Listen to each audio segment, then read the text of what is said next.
I see like 3, 4 niggas running through the crib, all black, mask on, running through the crib and shit. One nigga run to the front door. I hop out, I start shooting. Bow, bow, bow, bow, bow. Shot the nigga. Bow, shot his ass. Bow, bow, bow, bow. All the niggas run out the door, they run out the door. This nigga on the floor.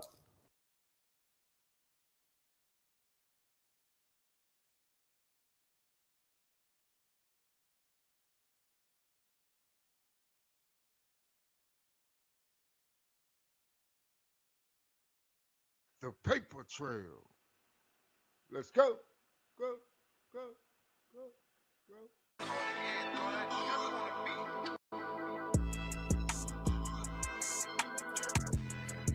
Yeah, yeah, yeah, yeah, yeah.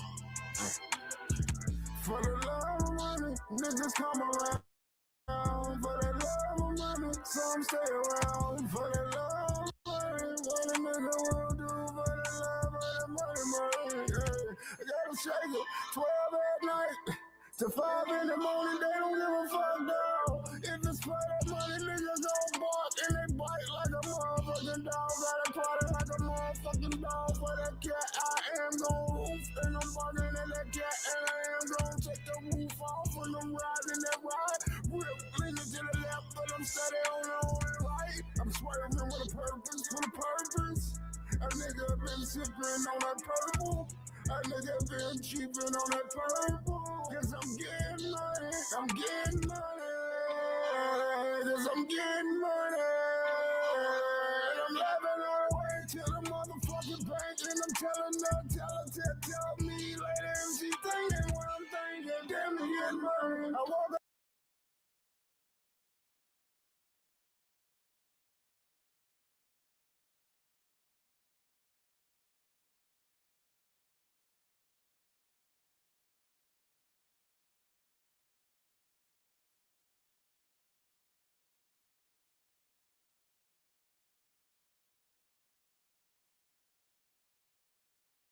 Here is the one thing you need to understand before anything else. The most was fired. It is the moment government cannot confirm whether its leader survived it. That is the moment you are in right now. I reckon the location of Benjamin Netanyahu, the Israeli Prime Minister's whereabouts, the IRGC stated, are unclear. Of a government controlling its narrative, not the deliberate quiet of a prime minister safe in a bunker, choosing his moment to appear. The silence of wartime media restrictions implemented weeks before the strike that have constructed an information perimeter so complete, so total, that the most consequential question in Israeli politics today, is the Prime Minister of Israel alive, cannot be answered with certainty from outside that perimeter.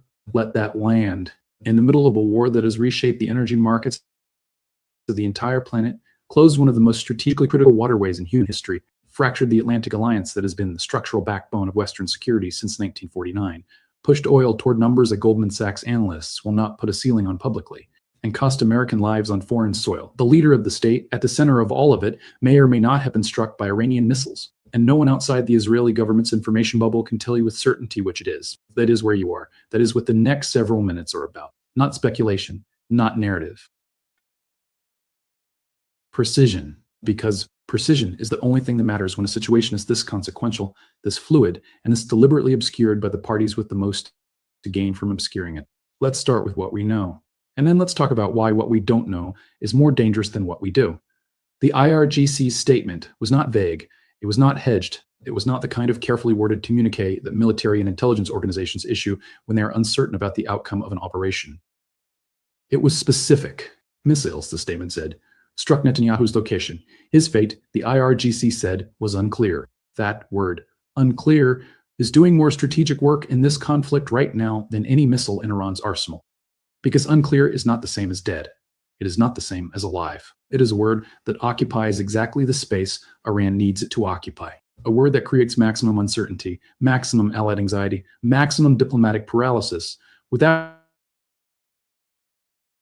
requiring Iran to make a claim that can be definitively disproved. If Netanyahu appears publicly tomorrow, confirmed his location and he escaped, the claim survives. If Netanyahu does not appear, the claim expands to fill the vacuum his absence creates. This is not an accident. This is the architecture of information warfare executed at its highest level, and Iran has been executing it throughout this conflict with a precision that its detractors in Western intelligence communities are no longer in a position to dismiss. Look at the operational record of every major strike claim the IRGC has made in this conflict. The oil infrastructure at Ras Tanura, the Jufair Naval Base, the American THAAD radar positions, the Hyatt Hotel in Manama, the forward operating bases in Kuwait, in Iraq, and Jordan. Those claims were confirmed. Not immediately, not without the usual delay of governments managing what they acknowledge and when they acknowledge it, but confirm. The IRGC strike claims in this conflict carry a confirmation rate that is historically unprecedented relative to their prior record. That is the baseline against which this claim about Netanyahu's location lands. When an organization has been right about strikes this many times in a row, the claim that it has struck the Prime Minister of Israel does not get dismissed. It gets treated as the possibility it is, and every Allied intelligence service, every CIA station chief, every Mossad liaison, every GCHQ analyst, every B&D officer is spending their morning trying to answer the question that Israel's wartime media restrictions are preventing the rest of the world from answering cleanly. Where is Netanyahu? Now understand the specific structure of what Israel has done with information since February 28th, because this matters more than almost anything else in understanding why the silence around Netanyahu's status is so consequential. Israel implemented sweeping wartime media restrictions. Those restrictions are not merely censorship of sensitive military information, targeting coordinates, troop movements, operational timelines. They're a comprehensive information blackout that covers leadership status, damage assessments, and anything that could be characterized as affecting Israeli national morale or strategic posture. Under those restrictions, the Israeli government is not required to confirm or deny damage to government facilities. It is not required to produce real-time evidence of leadership continuity. It can operate in a mode of deliberate informational opacity that, in ordinary peacetime, would be constitutionally impossible in a democratic state, but is operationally rational under wartime legal frameworks. What this means in practice is this. There is government machinery functioning. There are statements attributed to Israeli officials. There are decisions being made, communicated, acted upon. There is no clean, unambiguous, time-stamped public appearance by Benjamin Netanyahu that postdates the IRGC's claim and closes the question of his status with the finality that the question demands. Not a video, not a press conference, not a single frame of unambiguous, verified, this is now footage of the Prime Minister of Israel alive and in command of the state at war. In the information environment that exists in 2026, the absence of that footage is itself data. It is not proof of incapacitation. It is not confirmation of anything the IRGC claimed, but it is the specific kind of absence that, when it persists across hours and days in the middle of a conflict this significant, it tells every intelligence service watching that something is being managed. The question is what? Here is what Iran's targeting of Netanyahu's office means, regardless of outcome, regardless of whether the prime minister is safe, injured, or worse, regardless of what Israeli confirmation eventually looks like and when it arrives. The targeting of a head of government's office in an active armed conflict is not a tactical event. It is a political act executed with military means. It is Iran telling Israel, telling the United States, telling every government with equity in this conflict's outcome that the calculus has changed. Before March 9th, there was an implicit architecture in this conflict, as there has been in most modern conflicts between states, that said heads of government occupied a different category, that the authorization of military action did not make the authorizer a legitimate military target in the reciprocal sense, that the strike could go upward in operational scale without crossing the threshold that would make political leadership physically endangered. That architecture is gone. Iran has targeted the office of the man who authorized the strikes on its nuclear facilities, the man whose political survival has been the animating logic of Israeli military strategy since before this conflict began, the man who is, in every meaningful sense, the reason the conflict has the shape it has. And Iran has done it not with symbolic fire, not with a strike designed to demonstrate capability without producing consequences, but with apparatuses prepared to claim his fate as unclear. The message does not require a confirmed kill to land with full force. The message is, we know where you are. We can reach you. The security perimeter you operate within is no longer the guarantee it was. Every B-2 strike authorized, every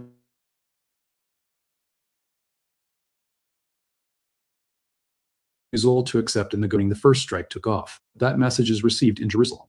But it is not only received in Jerusalem, it is received in Washington, in Riyadh, in Abu Dhabi, in Ankara, in every capital where a head of government has been watching this conflict, calculating its trajectory, and, in some cases, calculating their own exposure. Because if the IRGC is targeting the Prime Minister of Israel in his own capital, The implicit protection that state leaders have historically assumed for themselves in conflicts they authorize has been formally abolished.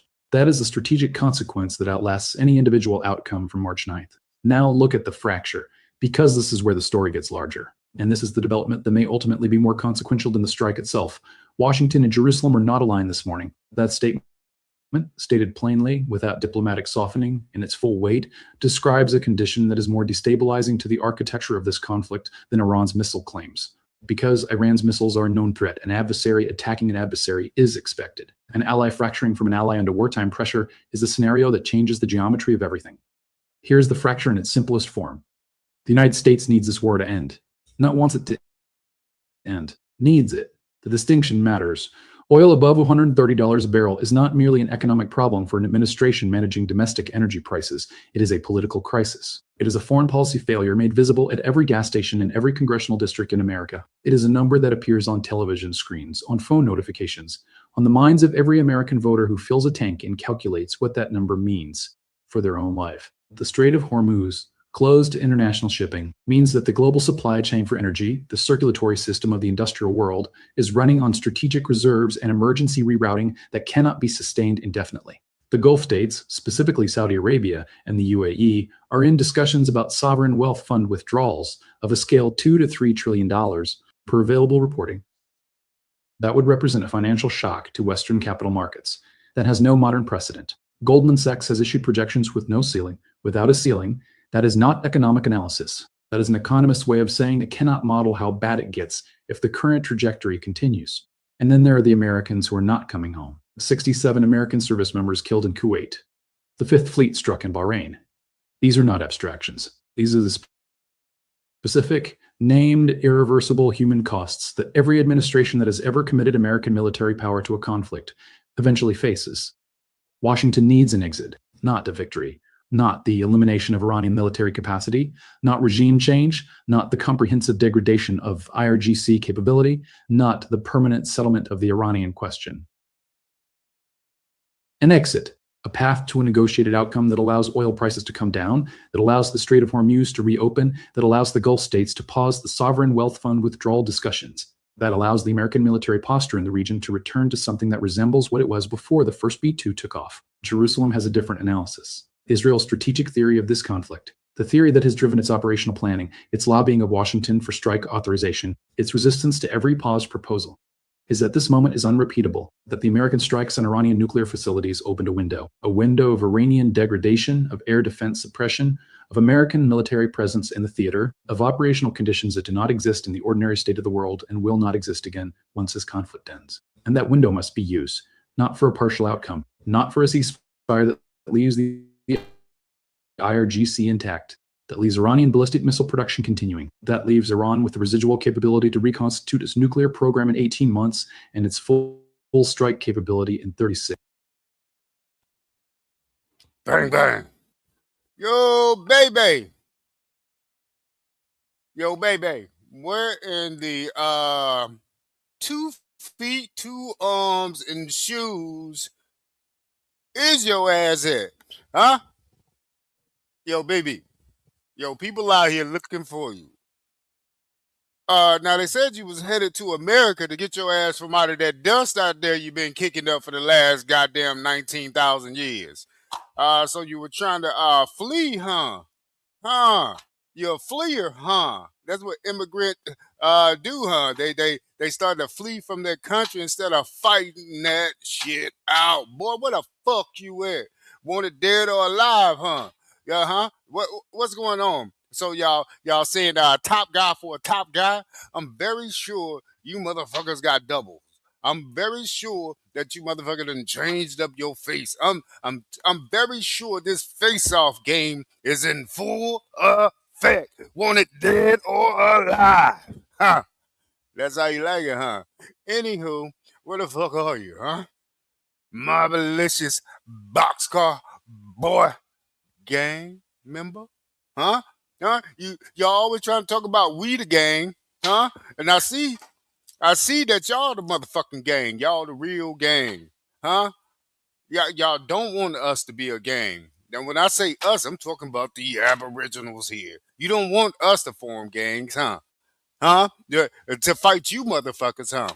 And I see what you're trying to do with this whole get everybody black, get out of the army. Shut the fuck up. No. If everybody that's brown skin gets out of the army, who's gonna be in there to fight? White folks. And what's gonna happen when only white folks are in the motherfucking army, huh? Or Navy, or it don't even matter. What's gonna happen, Miss Owens? Huh? Are you propaganda right now? Telling black people to get the fuck up out of this shit? No, no. Now, if all of us get the fuck up out of that shit, huh? What race is left in there, huh? Huh? And then you think that they're gonna be fighting us then at that point? Like the Jamaican motherfucking army? Yeah, or whatever the fuck they got, they only fight their own people type shit. Huh? Nah, nah. Don't none of you motherfuckers get the fuck up out of there. Huh? What we need to do is tell this motherfucking government that we ain't taking that shit no more. What you mean get the fuck out the army? No, we need them bitches in there. We need more of us in the office. Actually, to take down the regime that's in there. Huh? So we can start running right. Huh? And BB, what the fuck is your antennas? Huh? Huh? Well, yeah, boy. Huh? Man, we not playing games with y'all. Y'all talking about day 12. Day 12 of firecracker throwing. Bitch, y'all been throwing firecrackers since you bitches woke up. Huh? Huh? Years and years ago, huh? I told you, I still think I need garlic and a motherfucking steak for you bitches. And I ain't talking food on the plate for you bitches. Huh? Huh? BB, where you at, player? Huh? Huh? They said a 9 for a 9. You kill Ayatollah? I'm gonna take your motherfucking breath too, huh? Is that what is going on here, huh? Huh? Fuck the oil. Fuck all this other shit. We're gonna get to the oil in a minute, because the oil is a big play, huh? The oil is just to make the dollar, back valuable, huh? So the war is for oil to become back valuable to make the dollar scream again. Get back up there on top of the goddamn list of being the major leader of all. Yeah. So to get oil up to $200 a barrel, what you got to do? You got to cause chaos. It's all part of a chaotic plan they got going. And you know you need oil to survive. I'm talking about everybody on the planet. They've made it to where you need the oil to survive. Huh? Yeah. It's the wild, wild west out this bitch right now. Wanted dead or alive type shit out here right now. My delicious box claw boy gang. Huh? Let go. Huh? And BB, while I'm doing this intermission, where the fuck was your antennas? Huh? And what they at now, huh? Huh? I'm gonna need you to stop playing hide and go seek and bring your motherfucking peekaboo head out here, boy.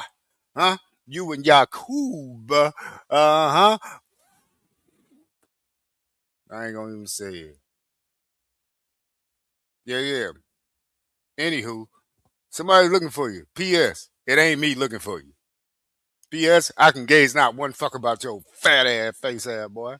Look, I don't got a care in the world for you motherfuckers. You professional firecracker droppers. I have no care in the world for this shit that's going on right now. I'm not on the Jesus or Allah side. I don't give a fuck about nobody's invisible person that got you fighting forward. No. See, that's why I can't get on none of those teams. You won't let the invisible people duke it out by themselves. You want to get involved because you don't think your God can handle it, huh? Huh? How faithful are you? Huh?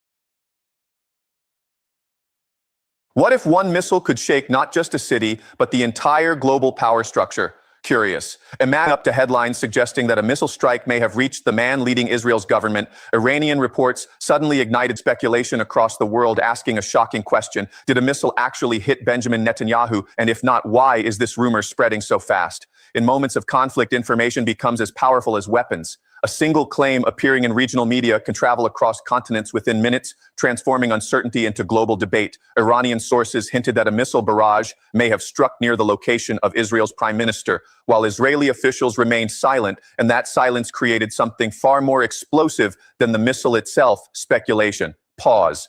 When information gaps appear, people begin to fill them with theories, fears, and assumptions, and suddenly the story is no longer just about a missile. Unverified Iranian media reports quickly ignited worldwide speculation after suggesting that a missile strike may have reached or targeted Israeli Prime Minister Benjamin Netanyahu. In times of geopolitical conflict, even a single unconfirmed claim can spread rapidly across digital platforms, international newsrooms, and political circles. Iranian outlets and regional commentators began circulating narratives that a missile barrage launched during escalating tensions between Iran and Israel might have struck close to a location associated with Netanyahu. Because no immediate official clarification emerged from Israeli authorities, the silence intensified curiosity and suspicion. Global audiences, analysts, and media organizations began debating whether the claim represented a real security breach, misinformation, or psychological warfare. Social media amplified the discussion, with posts and commentary multiplying within minutes and pushing the rumor into trending global conversations. Becomes a psychological battlefield, shaping how millions interpret the conflict. Before we continue, take a moment to comment below. Do you believe this is a real incident or simply a strategic rumor designed to influence global perception? And if you are interested in understanding how information shapes power, subscribe and stay with the analysis. In modern conflicts, the uncertainty surrounding high-profile political leaders becomes a powerful narrative tool because the safety of a national leader symbolizes the stability and strength of the state itself, making even unverified reports capable of shaking international attention and shaping perceptions of vulnerability and power. During periods of military tension, rumors and narratives often function as tools of strategic influence, shaping how populations and governments interpret unfolding events.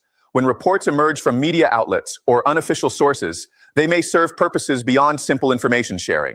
In conflicts involving countries like Iran and Israel, information warfare becomes an essential dimension of the broader struggle. By circulating claims, speculation, or dramatic headlines, actors can influence public opinion, create psychological pressure, and destabilize the confidence of their opponents. For example, rumors suggesting that a missile strike might have reached a high-profile leader, such as Benjamin Netanyahu, can immediately attract global attention and trigger waves of analysis and fear.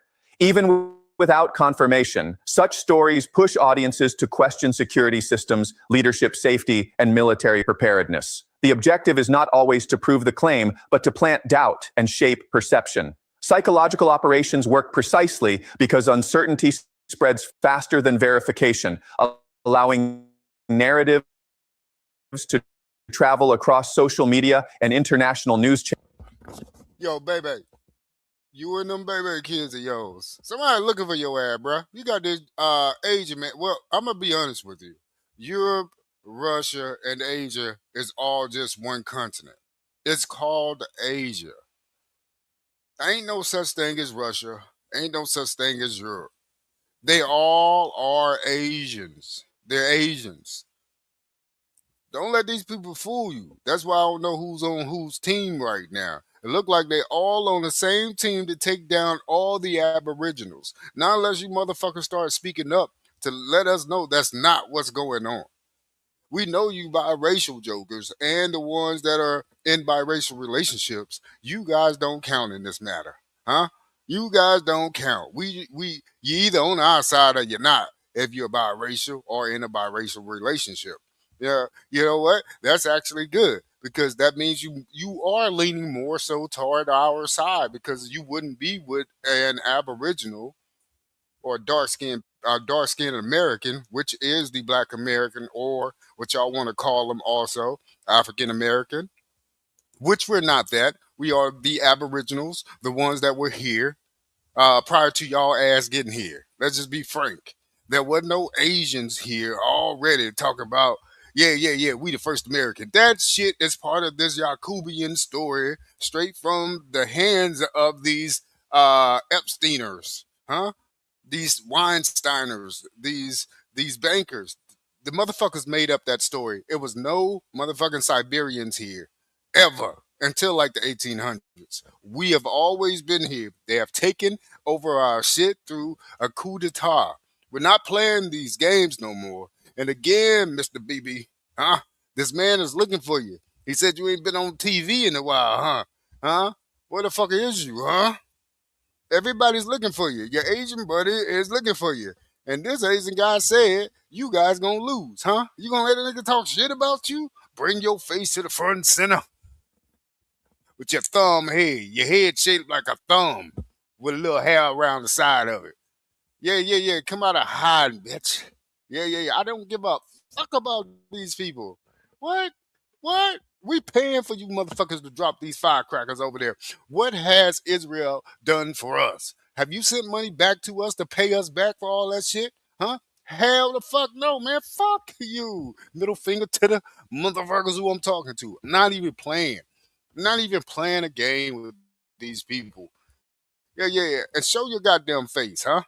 Show your face, huh? We know y'all playing this shit. Remember, Bebe and Trumpster are in the Epstein files. I don't give a fuck if you made the Yakubian drop, motherfucker, huh? That means that y'all had a plan to take over our land and the people that are in it. Nah.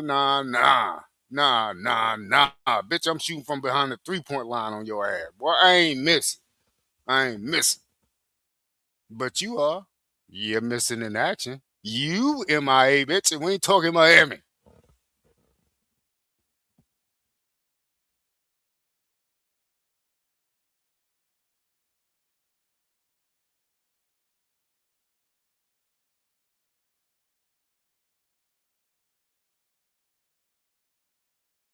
Iran's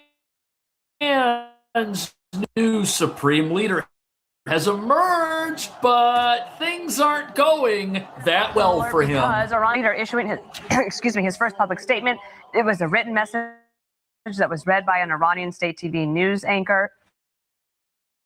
Yeah, Dana, good morning. We're just getting this in right now. On Iran, the presenter read a new statement. Iran's new supreme leader, Mustafa Khamenei. Now, Iran's new supreme leader in this statement goes on to say all U.S. bases should immediately be closed in the region, and those bases will be attacked. But even though he's threatening the U.S. once again, there's something off here. Tim Pool thinks he's no longer with us because he was appointed 4 days ago and he hasn't shown his face. The Daily Mail says he was injured in an airstrike and he's not able to be the supreme leader of Iran, even though he was anointed as such, which is why he was allegedly unable to appear at his own inauguration. Look at this. You have folks pledging allegiance to the supreme leader, and there's only...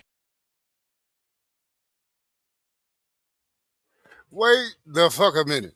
So you mean to tell me the third Ayatollah didn't open up his eyes long enough to tell you something that he wanted to told you? So the third Ayatollah is pushing up flowers too. Wanted dead or alive, bitches. Huh? Let me find out that you come back as another character also. And that you guys are just playing this double jeopardy game on our ass, bitch. Let me find out. And if I see one of you motherfuckers, I'm gonna poke you in your goddamn esophagus. Yeah. You're playing too. Yeah. Huh? I'm gonna jump on the goddamn chessboard and kick all the pieces off, bitches. Huh? I'm gonna turn the goddamn square chessboard into a circle. I'm gonna frisbee that bitch. And you know when some shit fly, it look like a circle. I'm gonna fly that bitch across the yard.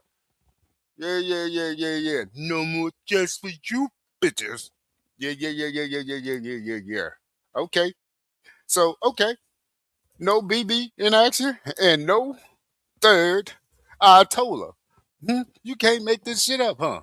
Uh-huh. No, you can. But you can't because they already did. They beat you to it, bitch. Huh?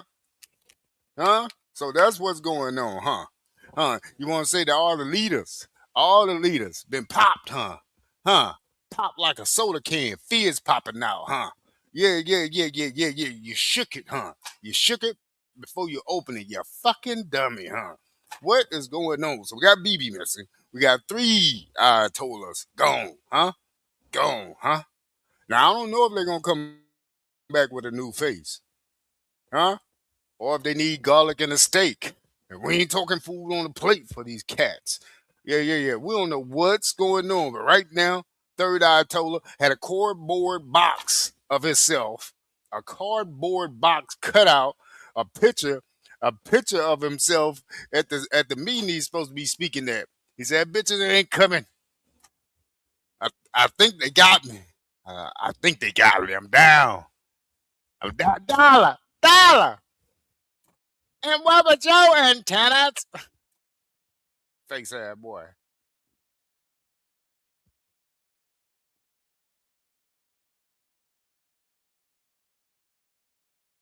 A picture of the Supreme Leader. This is very, very interesting. I wonder if this is fake, and whoever's really in charge of Iran right now is using pictures of the new leader to get people to do things. But some people have gone on a mission to try and find the Supreme Leader and figure out where he might be hiding. So we're here in North London, Bishop's Avenue, aka Billionaires Row. Oh, yeah? Where we understand that the new Supreme Leader, Mujtaba Khomeini, owns a number of properties. Oh, we're going to knock on those he's properties, a slumlord ask some in questions, London. and also ask locals if they've seen this man. Yeah, this guy's living large, man. While he says he has warm relations with his people who don't have water and have no economy, he has a gated mansion with a doorbell like this. It lights up. Look at that. Hi there. I'm from GB News. We want to talk to the owners. Let's hear what this guy has to say. Yes. Well, which ones? Either is fine, but they're both the same. Yes. So there's no one available right now. Oh. Okay. It's just that they have links to the Iran Supreme Leader, and we just wanted to ask if they're comfortable with that. Here we've got 20 flats here. You know, there's 20 different flats here. So I can't let you in to speak to people. He sounds nervous. Some of the people here, and we've got.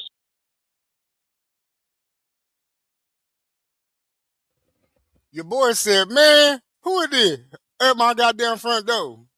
You know this ain't the only one, bitch. Before you just start bombing some shit, bitch, I'll shoot you from this window, but I'm gonna let you live, cause I don't know who with you or who you filming to. Okay, we ain't got YouTube up in here. So this motherfucker said, "Yeah, who you looking for again? Who? Oh, nah, man, we got 20 of them bitches here. You got the wrong one. I'm gonna tell you where to go. Now you're gonna go down here and take a right, then a left, then another right, bitch. And knock on his door. See what he say. But for me, as soon as you leave, I'm getting the fuck up out of here. I ain't got no time for this shit." All right, let go.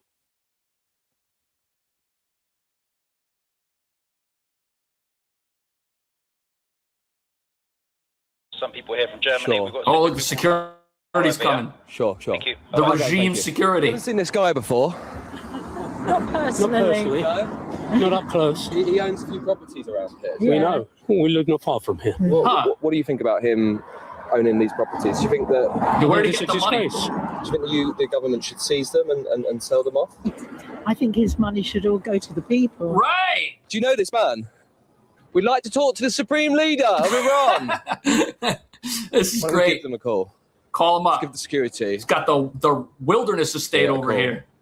Hi This there. is- I'm looking to speak to a. I believe he owns a company called.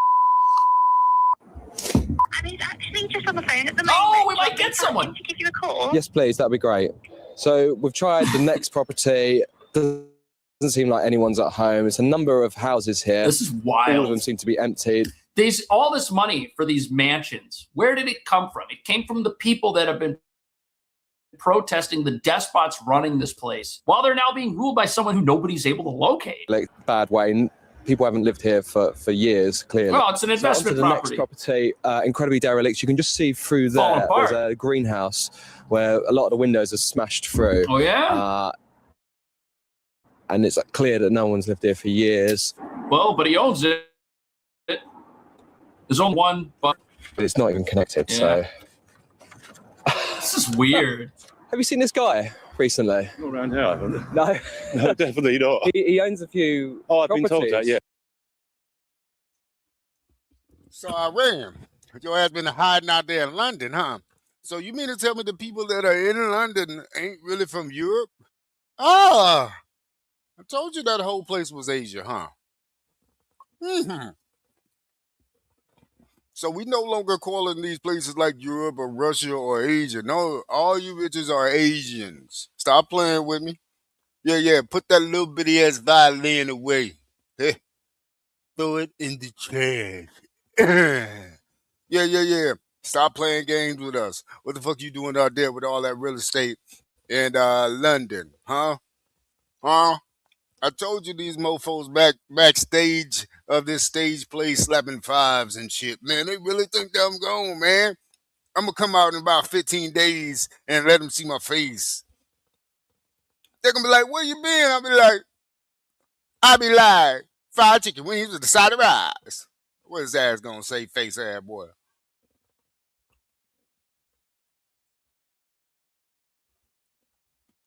And why is these people out here living like they in the hood, in a nice neighborhood in London? The boy got an overgrown sack of shit grass out there. Where's your manicurist to keep the lawn nice?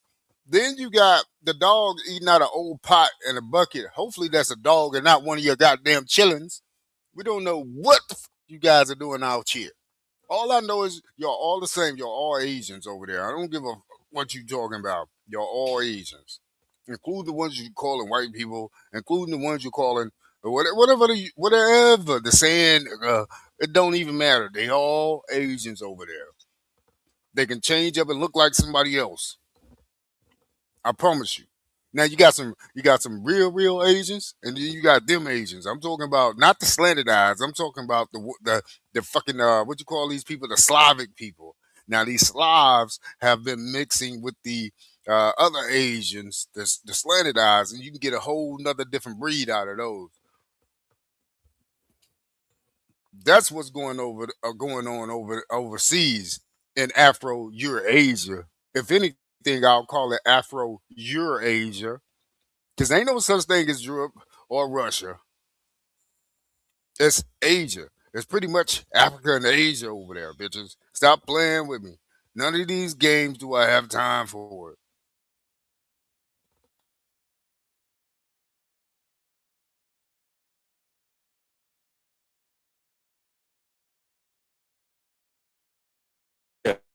Yes. So everyone I'm going to knows. about 3 dozen, eh? I read in the Times. Yeah, and they're quite. What if he's- expensive, Yeah, it would be expensive. What around if he's here, held yeah. up Do in you the live around UK? here? Yes. Yeah, well, I mean, what do you think that could be one of your neighbours? Or He might owns be a here. property? It's pretty horrifying. Yeah, But I've lived in Stoke for 45 years. really. Yeah, long time. I mean, and you've never seen him before. no, never. Do you think the government should intervene and seize these properties? Yeah, whether they should They take. seized all the Russian properties and Russian assets. Why does Iran get a free pass in the UK? That's weird, isn't it? But they asked Trump about what Iran could still do to the US, and listen to what he said. President Trump, what have you heard about this bulletin that some law enforcement put out about a possible Iran revenge plot in California? Oh, yeah. Where there would be some kind of a boat offshore launching drones towards the being coast. investigated, but you have a lot of things happening, and all we can do is take them as they come. Yeah, that's right. The war itself is being prosecuted as well as anybody has ever seen, and this Yep. is other countries telling me too. Big countries, powerful countries, they said they've never seen anything like it. Yeah, they're getting wiped And out. they also agree with what I'm doing. They say it's an evil country, and it's been for 47 years that way. But before we get into what other threats Iran might still have in its sleeves, listen to this. Apparently, there's a connection to the Mexican cartels. Iranian sleeper cells and Mexican cartels. What's the connection there? In the next few days, I'm going to be headed to Mexico to expose how Mexican cartels are smuggling thousands of military-aged men from Iran and other parts of the Middle East. Now, this is a major. Hold up. Wait a motherfucking minute. Wait a minute. Ain't. Ain't.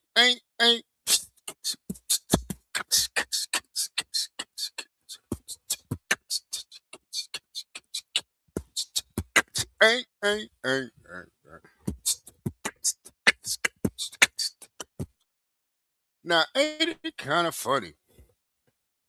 Huh? Hilarious, even. That your boy Trump stir up some shit. Trumpster.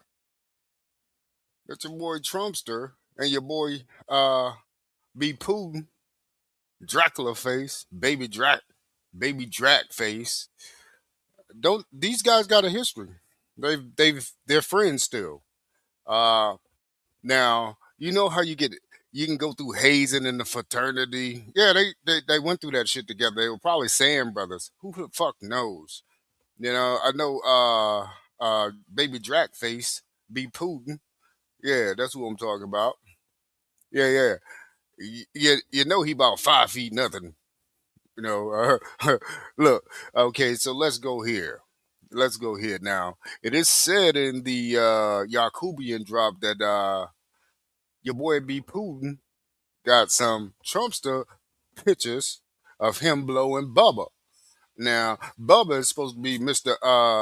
El Clintay. So they're saying that your boy, they're saying that your boy Trumpster was the first Lewinsky.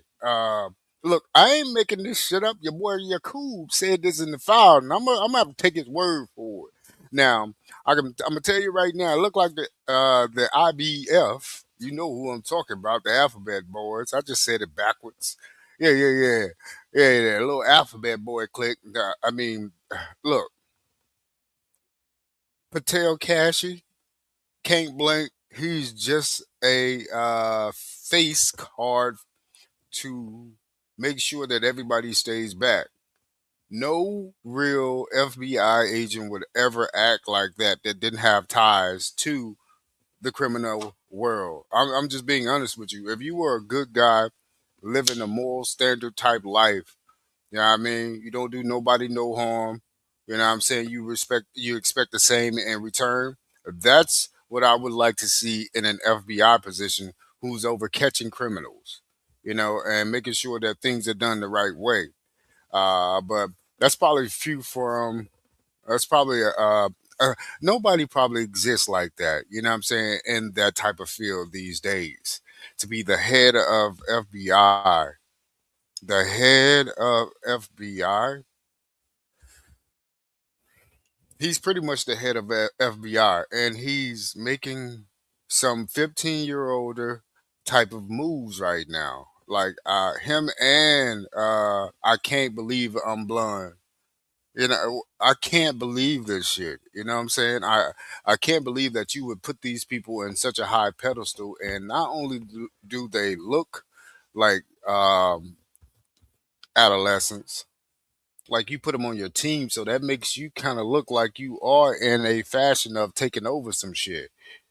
And the way that it looks like you've been taken over, either you have Mr. Yakub taken out, which I highly doubt that.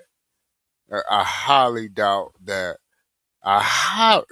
You know, your boy Yakub worked for the United States before he worked for anybody else. That is a fact. Now, and when I say that he worked for the United States first, now the people that are working for the United States right now in these positions, they're all immigrants. Maybe their mom, their mother's mother was the first one here, or their mom, maybe they're like second generation. Like Yakub may be second gen, but I'm giving him third gen. Yakub and Trump may be third gen here. Yeah, because Trumpster's last name was Drumpf, Drumpf, Drumpf. Now you do the math on where that name came from, and why is he always marrying women from a certain area? Czechoslovakia, huh? The shit, the shit. Yeah, yeah, yeah. The one you gotta say with a cough. Why? What? The Czech. I'm gonna call it the Czech. So why you call? Why are you? And why are your best friends tied there? Huh? You got Ghislaine from Czech, right? Czech. You got most of the girls that you be getting are from there too, right? Czech, Czech. And also Ukraine, huh? So that's where I'm going back with this story, huh? Huh? Your boy B Putin and Trumpster are best friends behind closed doors. And who's benefiting off everything being shut down over there like they got a virus from the 19? Huh? Okay, if you ain't gonna go in because we created the chicken flu for you, or you ain't gonna go inside, that didn't work. Uh, hey, my guy, stand by, literally, and make sure you got 90,000 firecrackers ready to go off in a minute. We're gonna have to. Hey, they think we playing, man. We got to show them we ain't playing. Look, that is what's going on. We think they playing, so they're gonna have to show us who's the biggest, who's the baddest, huh? But they forgot, motherfucker. We glow orange, baby. When it's time, we glow orange. Huh? Who you think is Bruce Leroy, bitch? Huh? Sure enough, ain't got shit on Bruce Leroy, bitch. Sit the fuck down. Let's go. All right, so your boy B Putin, baby Drat, he's actually selling or what went from like $28 to like what, maybe 85 per barrel. Yeah, because who dropped all the sanctions on him? The same ones who put the sanctions on him dropped them so he could start moving all. But in order to not make it look like they friends, he also set this motherfucker on fire like it was the 4th of July, bitch. And we ain't even got Independence Day, bitch. That ain't ours. Yeah. I'm not highly upset. I'm highly motivated, invigorated even, rejuvenated perhaps, but not upset. Bang, bang.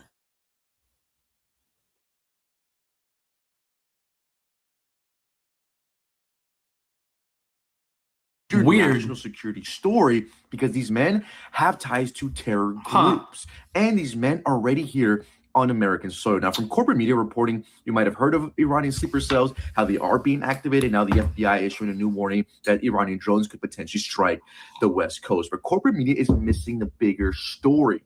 These men with ties to terror groups are already here in the How'd United they get States, here? and the Mexican cartel continues to move them into United States every day. That's weird. I'm headed to Mexico to expose this particular location. It's almost like we should have closed the border so that we couldn't be invaded by a hostile force that does not like America. A major national security story, and it cannot be ignored any longer. Oh, look, here's footage. I'm asking my followers and supporters, if you do support my reporting, to please donate via Venmo, PayPal, or Cash App to help me hire a security team to take me into Mexico and successfully tell this story. But we're going to expose This is crazy. this terror smuggling network on the Mexican border in this particular location that continues to harbor these individuals. That's wild. Especially right now, while the threat of Iranian sleeper cells has never been higher. Stay tuned for this exclusive. It's still happening. This report is also 100% independent and will be my very first exclusive report and video on my new YouTube channel, Ventura Reports. Hope to see you there. Stay tuned. So what you trying to say, Blair? The American public wanted dead or alive? Huh? You trying to say we on that wanted poster too? Along with you motherfucking buffoons? I'm gonna tell you like this right here. Hell the fuck no. When I said what I said, I meant that. That's why I said it like that. Hell the fuck no. We ain't playing none of them games. I don't even know why you even over here talking that smack. Look, that fear tactic ain't gonna work, bitch. You gonna have to do some acrobatics, bitch. We ain't got nothing to do with you motherfuckers out there having your little kick around, invisible man against invisible man, WWE cage match, bitch. You can take that shit out of this motherfucking world. Go play on fucking Jupiter with that shit. Why y'all up? Why you all up in our motherfucking mix, huh? Huh? We ain't got nothing to do with you motherfuckers over here trying to fight over there and then want to rush over here to finish. No, nigga. Uncheck that shit off your checklist and then take your motherfucking eraser on that pencil you using and erase that shit off your checklist after you uncheck that motherfucker. Yeah, in that order. In the words of Scrappy's mother. In that order, bitch. It is not a game. We are not on your chessboard. I ain't your porn. I ain't your motherfucking king. I ain't your motherfucking rook. I ain't your queen, bitch. Definitely not that, bitch. We are not playing these motherfucking Hong Kong Fooey games, bitch. We have no time for it, bitch. We just got here to this moment for you motherfuckers to know who's the real American and who's the United States citizen, bitches. That means all you bitches here that ain't the real American is a United States citizen.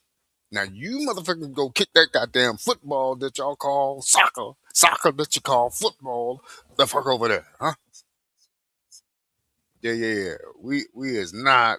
If you ain't with the Abos right now, the black Indians right now, without the black, the original Indians would have been the so-called black people. So when I say Indians, I'm talking about like the Top Cat, BCU baby, Lego, big stepping over there. Let's go. Like I'm talking about like BAP. I'm talking about been down since he been down. Young cat, old cat now, old head in the game, still young. We talk about overall chief supreme. We talking about who? We talking about Smoke Dogg. Yeah. We even going back to the older days. You know what I'm saying? Ab TV type talk. The queens that used to run it, they still running it. Nobody's playing any games. Yeah. We ain't on your chessboard, bitch. We are creating the chessboard. You bitches better jump on this one. We're not playing that hallelujah, oh God, Ali Akbar shit over here in these streets. I'm gonna tell you that right now. Right now. Not later. Right now. Bang bang. OTK. Cosma. Yeah. The original. We stand. We don't sit for nothing. When we say stand up, guy, stand up females, yeah, we standing on it. No time for sitting. Bang bang.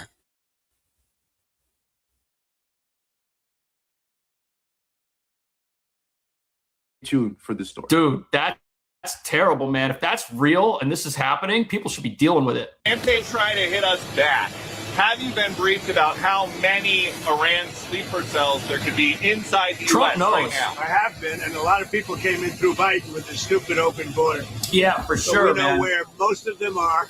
We've got our eye on all of them, I think.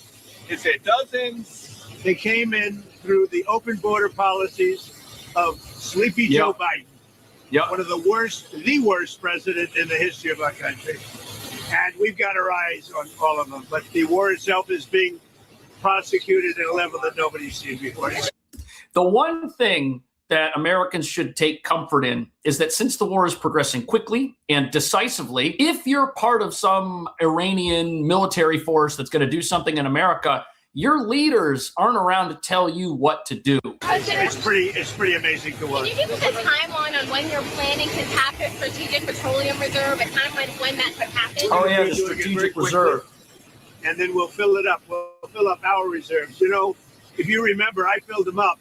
And then I had a deal to go at the highest level, a level that's never been, and Schumer and the Democrats for $25. And it was turned down. You remember? Yeah, that, it's Peter. stupid. Almost before your time, but not quite. But it was, we had a deal at $25. Yeah, they shut that down. $25 a barrel. And the Democrats turned it down. We're going to tap it out like it's never been. But they turned that down. And That was dumb.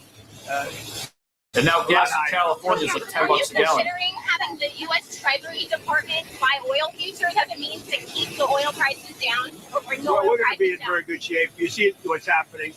Right. They are pretty much at the end of the line. Doesn't mean we're going to end it immediately, but they are. It's almost they've got over. no Navy. They've got no Air Force. They've got no anti-air traffic, anything. They have no systems of control.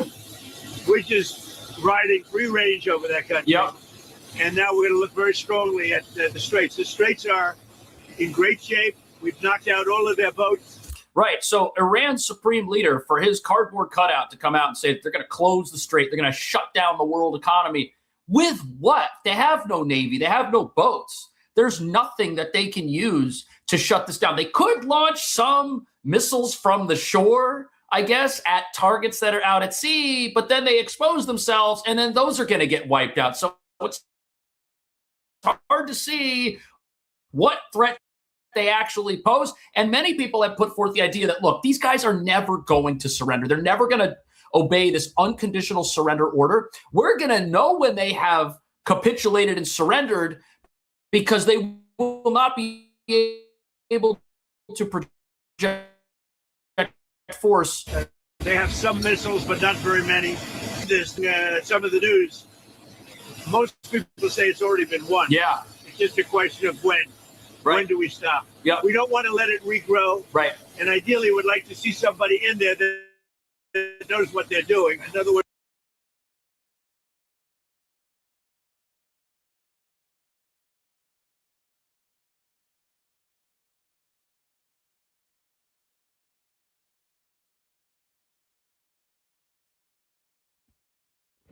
Bang, bang. Can't forget about Sharice, Sister Bethy.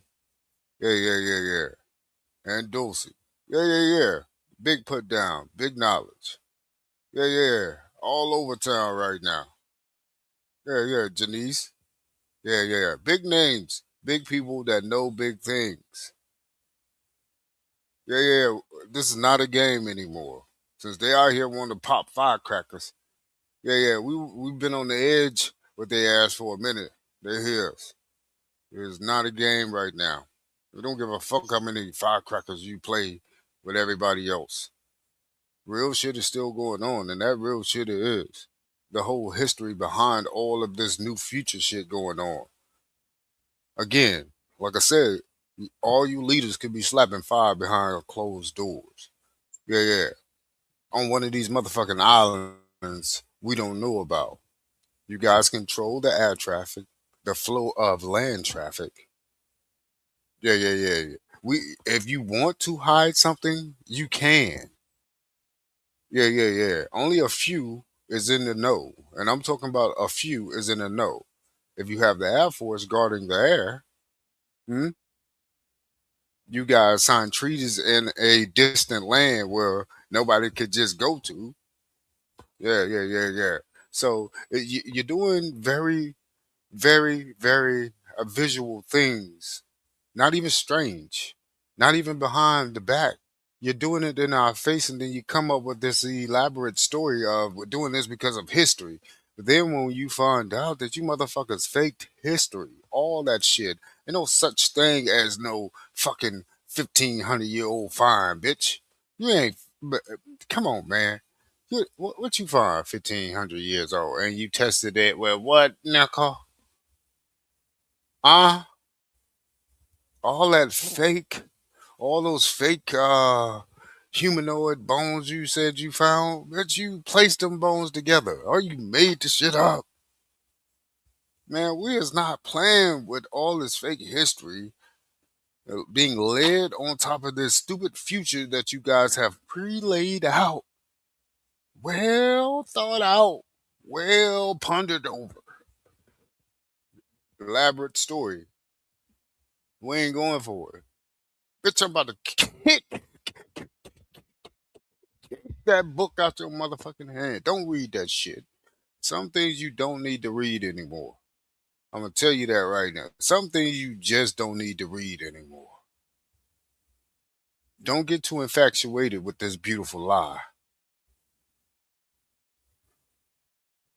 Saw what happened with the Matrix. What's the backstory?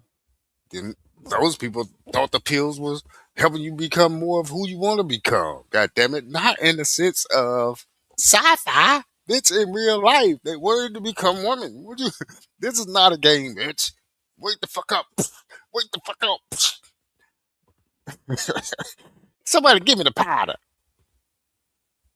Nar. Oh, I like the way you say that. Say it again. Nar. Bitch, you want to be the assistant pimp or the pimp, bitch? We ain't got no game. Yeah. My daddy walked this earth in that manner. No assistant on his motherfucking title. The boss. Bitch. Overstood. Not under anybody.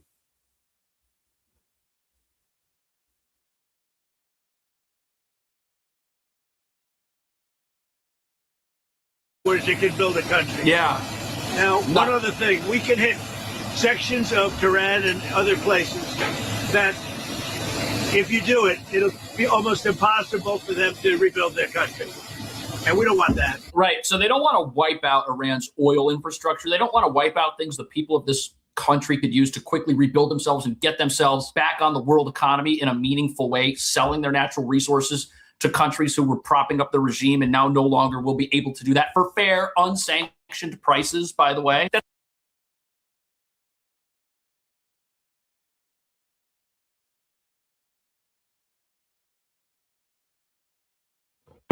Man, shut up, Trumpster. Shut the fuck up, bitch. Yeah. I don't give a fuck about none of that shit you talking, player.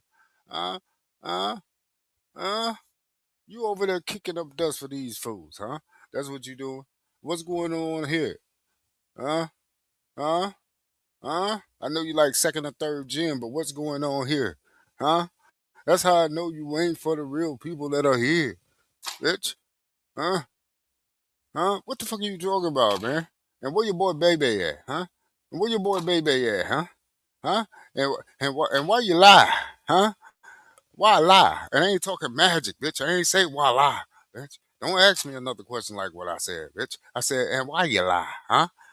Huh? You know I'm from the South, bitch. I put all my letters together. I said, why lie? Huh? Bitch? That means why you lied, bitch. Huh? You said you ain't know to your boy. You said you stopped messing with your boy, huh? Uh-huh. You said you ain't know baby Yakub head boy, huh? Said you didn't play in the streets with his ass, huh? You lied. But then you got mad at him over real estate. Out of all these motherfucking houses in the world, y'all got mad over one of these bitches. You two rich motherfuckers. I don't even believe it. I don't believe none of that shit, player. Like I said, the slap five behind the scenes is real. Your boy somewhere nearby, and he's doing the same thing, bro. You think he stopped all that scientific experimentation that he was doing? No. And you know how many other people were involved with this scientific experimentation? All those young cats he got when they were very young in the 90s and 2000s. To keep the Bill Gates thing going, to keep the philanthropy thing going behind anybody calling themselves a philanthropist now, we need to be checking that shit. Is that code word for some shit we need to know, bitch? Is that one of your stupid ass code words? Like I know your code words be fucking dumb as hell. That's gotta be a code word. Like that's definitely a code word for something. Like Skull and Bones. Why would you name your fraternity that and say you're part of you tell us that it's a part of a yell for it's like their low slogan to a fraternity that people can go to school at and like it ain't even here. So if y'all went to the same fraternity, frat boys, a few of the presidents went and they both ran against each other. What who you think you picking? It's the same person, bitch. Look, look, man, if we don't stop voting your motherfucking rights away, thinking you getting the rights by putting it into this motherfucking philanthropist hand, God damn it, I almost broke my mouse. I'm not playing with these people. Yo, I'm not giving any of them a pass. Especially not clumsy fucking Jim Carrey when he was playing that character as the Biden master. Now, mind you, your boy Ben Biden your boy had two brain surgeries in the 80s. Two, not one, two. Two. So you mean to tell me you voted for let me tell I can't even say the word retarded because I can't say the word retarded. Man, but he wasn't out. The boy was the boy was damn what's the boy name? God damn it, sandwich head ass boy. What um goddamn RoboCop. God damn it, what's his name? Your boy was walking around here, the goddamn AI robot from Musk. Fuck, that's what he was. Fucking the goddamn soccer robot during Obama days that had the motherfucker kicking the soccer ball. That's what the fuck he was. Stop playing with me. I don't give a fuck. You know what? It could be a lot worse. Could be a lot worse. Yeah, we could have let this shit just keep riding on into the sunset. No, bitch, I done put your tires on flat. You ain't riding nowhere, bitch, into no sunset, bitch. Yeah, the sun is always up, bitch. Burn your fucking ass up. Yeah, we are not playing, bitch. Stop it. It's not a race car. Like I said, this is an Aboriginal thing right now. This is the original Indian thing right now. Because you're bringing this shit to America. We don't want that shit over here no more. We're not acquiescing as a people anymore. We're not acquiescing as a people anymore. As a people as a whole, we're rejecting this coup d'etat verbally. America wants no part of you bitches out here faking firecracker power just to make sure we stay drained here to pay taxes. Because all that shit that you done put in rumbles over there, huh? Don't matter the size. Guess who's fronting that bill? I want to see how much China sends to Iran and Israel and Lebanon and all these places that are involved. How much would China, Russia, Kim Jong Yao, whatever the fuck his name is, how much money are they gonna send to these places that are gonna be in rubbles, huh? Huh? What was it to? What were you gonna? What was it to knock those buildings down to resort them out, to make sure they get built back up with modern day technology, so you can use all this shit y'all been working on. Otherwise, those people are still living in the bedrock times, huh? So how are you gonna go over there? You gonna make it look lavish and lush? Where the fuck you gonna get the money from to do it, huh?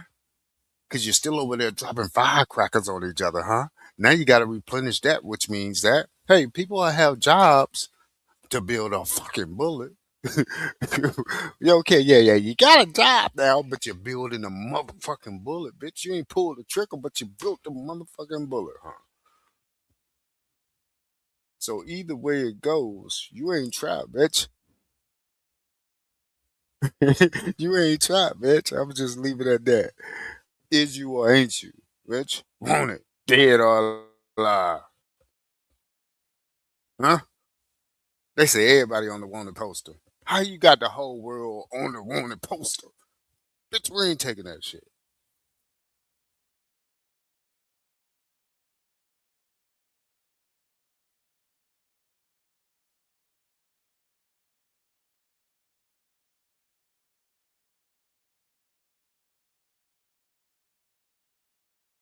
Israel's intelligence chief is dead. The claims are everywhere, and millions of views are spreading faster than any Israeli denies. No proof of life. In a war built on shadows and missiles, silence is its own kind of answer. So, has Iran just decapitated Israel's leadership?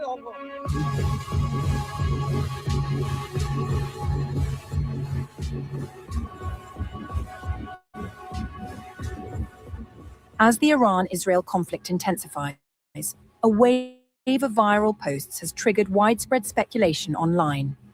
Claims circulating across social media allege that Israel's intelligence chief and several senior political figures were killed in Iranian strikes. But investigations by journalists and fact-checkers suggest the story is far more complicated. Over the past few days, posts on social media platforms began claiming that Mossad chief David Barnea had been killed in an Iranian missile attack in Tel Aviv.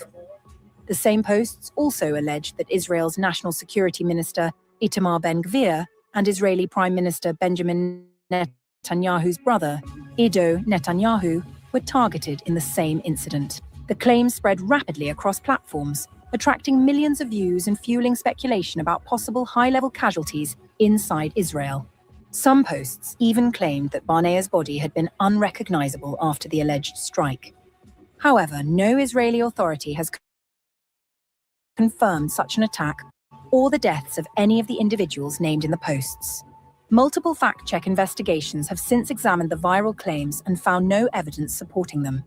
According to fact-check reports, the story appears to be part of a wave of misinformation circulating during the ongoing regional conflict. Reports also noted that misleading videos and images were used to reinforce the false claims. In one case, footage shared online as evidence of a strike was later traced back to an... Okay, okay. So the talent list is starting to grow. They don't want the regular folk no more. They want the people at the top. So for the first time ever, ever, for the first time ever, they're taking out the tops, the leaders. If this just so happens to be a little bit true, who would want to take out all the leaders? Someone that would like to be king of kings, the Grand Khan.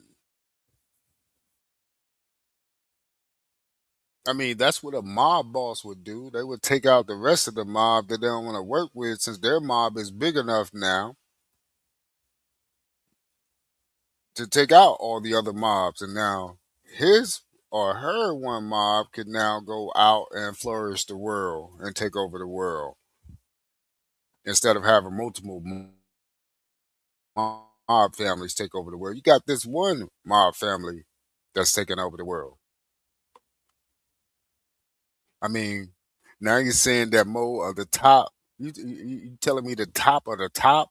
We're talking about spy shit here. You talking about the so-called top spies that had the cellies that took people out, that watched people all day and night, got somebody on camera day and night watching their enemies. Like, all right, he just made moves. Switch out the phone now. Damn. So you telling me the top, the top got his top. And we ain't talking about baby, wherever the fuck he is.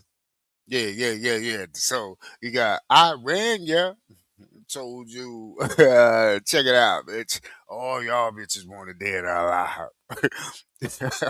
So them motherfuckers got a checklist also.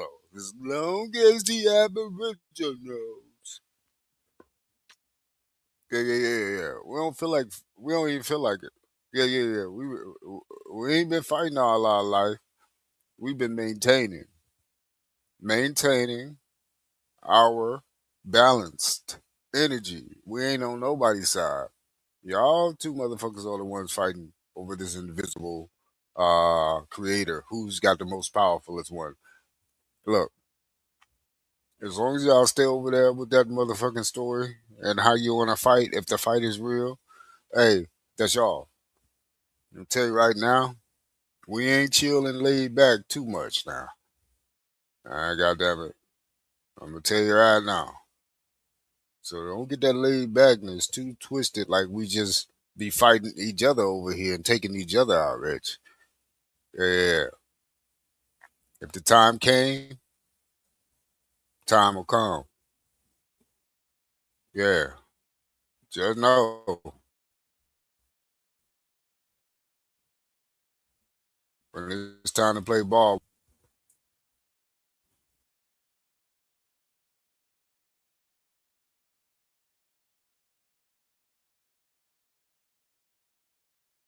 Unrelated house fire in New Jersey from a previous year.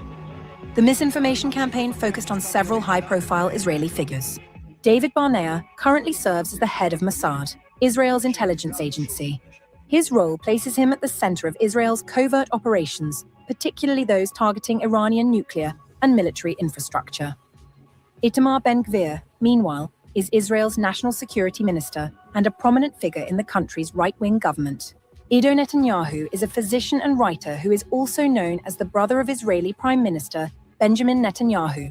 Posts circulating online claimed all three had been killed in an Iranian strike. But fact-checkers say there is no credible evidence that any such attack occurred. According to reports, Israeli authorities have not announced any casualties involving these officials, and none of the individuals named in the rumors has been confirmed dead or injured. The spread of these rumors comes amid an intense regional conflict between Iran and Israel.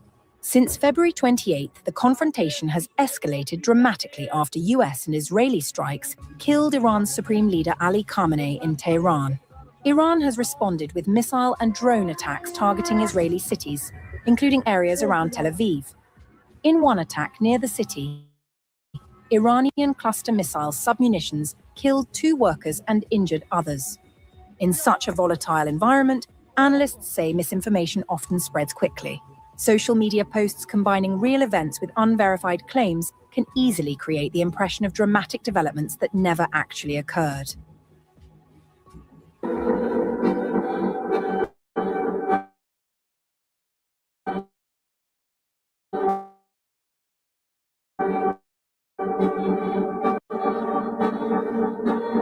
Israel and the United States intensifies. Tehran is tightening its internal security grip. Iranian authorities say they have uncovered what they describe as a network of foreign agents operating inside the country. According to Iranian state media, the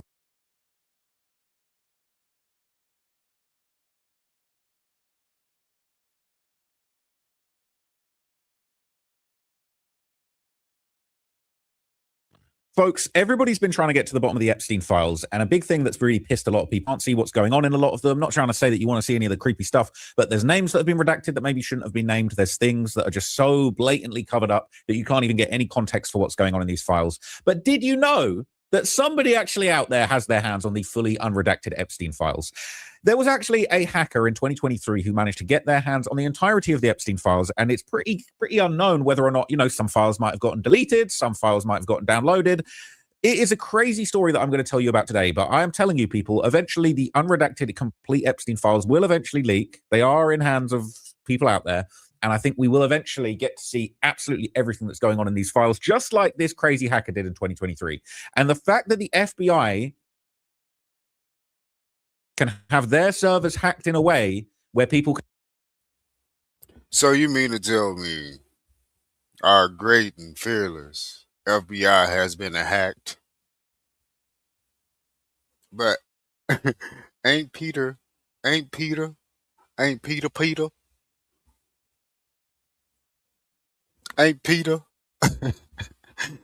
your boy your boy living his life like the Matrix? Ain't this guy supposed to be like the smart, intelligent, informational technology guy, right? Setting up all the background security along with all of these the likes of Facebook guy, uh goddamn Suckerface Berg, all of these guys, along with the likes of Bill Gates, who also created. I don't give a fuck about these people. So what? Yeah, yeah, yeah. What makes them great? Oh, they got money. They got money. See, that's what we got to stop making people look so great because of the status of their money behind them and what he's created with the money he has. Yeah, there's a whole team of those guys. What if I tell you that they were set up to be that way? So no matter how hard you try, you could have gotten there, but they were already there, put there, in place, handpicked, pow, bang, bang. So you got all of these smart and intelligent people, but you allow your systems to be hacked. In 2023, now you've been working on these systems in this background to make sure this never happens. Since when? Late 90s all the way through the 2000s. It is 2023 and you just now getting hacked. And not only did you get hacked, what the fuck did they hack, huh? They hacked the Yakubian drop files. Out of all the other documents that could have. So now your boy Trumpster could say, "All that shit is fake, man. That shit was that's a hoax. I told you it was a hoax when they stole it in 2023. What they're dropping right now is all a hoax because they put it back and they switched up all the shit. Somebody wrote all that shit in. None of it was true. They're not gonna find anything at Zorro's Ranch. That's why nobody's really. But why is your boy Yakub and fucking Man Lane, who's in jail right now? Why are they in jail if the files were fake and they've been fighting over fake files? Hmm? So we're gonna ignate that shit out. And these files of some of these files they say have been there since he first went to jail, right? So and you know he wrote the story anyway to have us all confused. That's why there's gonna be so many different goddamn gaps. Like where the fuck is Bebe? And why is Trump the only one being seen? Is Bebe being seen to his people? I mean, why is Trump the only one talking? He ain't the only one throwing firecrackers all over the motherfucking world, huh?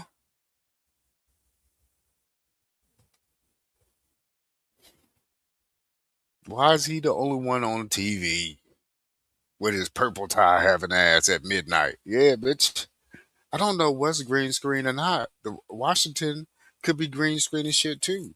We don't know what is AI and what isn't. Like I said, you could talk to the computer now and tell it to create me a cartoon. You know, here's the storyline, and make the people look real. Here's a few faces I want you to use on the realistic characters. No, AI is a motherfucker right now. Vegas again. Yeah, yeah, yeah. Remember, all of you bitches right now, all of you,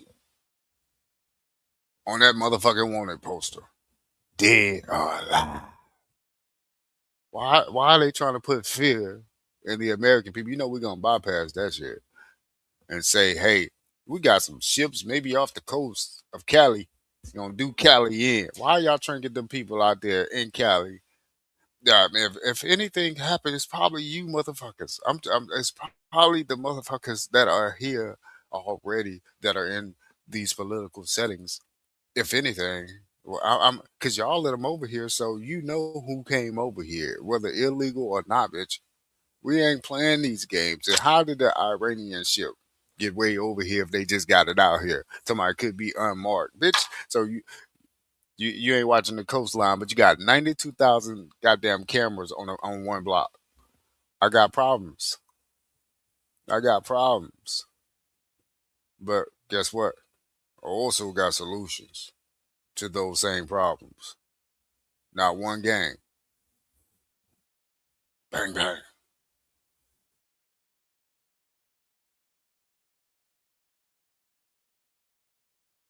Can just get hold of this whole thing from overseas, from a country that is not friendly to America, is pretty alarming. Okay, so I'm going to break down the whole history of this hack to you in this video, and you're going to realize that the Epstein files are not as secure as you might have thought. So this is going around, okay? The FBI basically recently released sort of a highly classified document that alleged that a server hack happened in 2023. It says FBI record contained in the Epstein files reveals the FBI's NYC office was hacked in 2023, the night of the Super Bowl, and this person erased 200 terabytes of data of evidence due to the intrusion.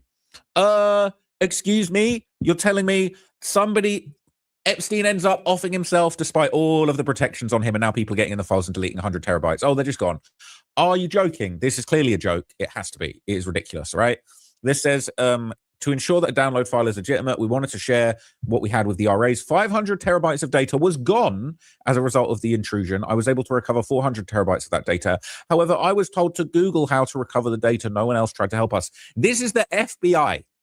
The FBI. What?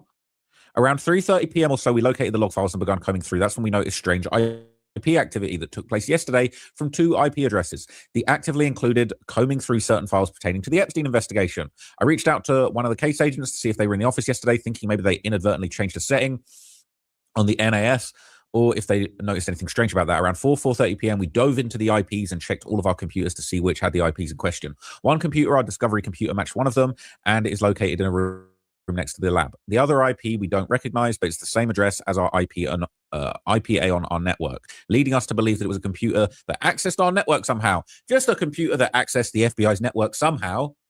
We were not able to identify the computer, but it had to have accessed our network, either by being plugged into the network or possibly telenetting in virtually. Possibly.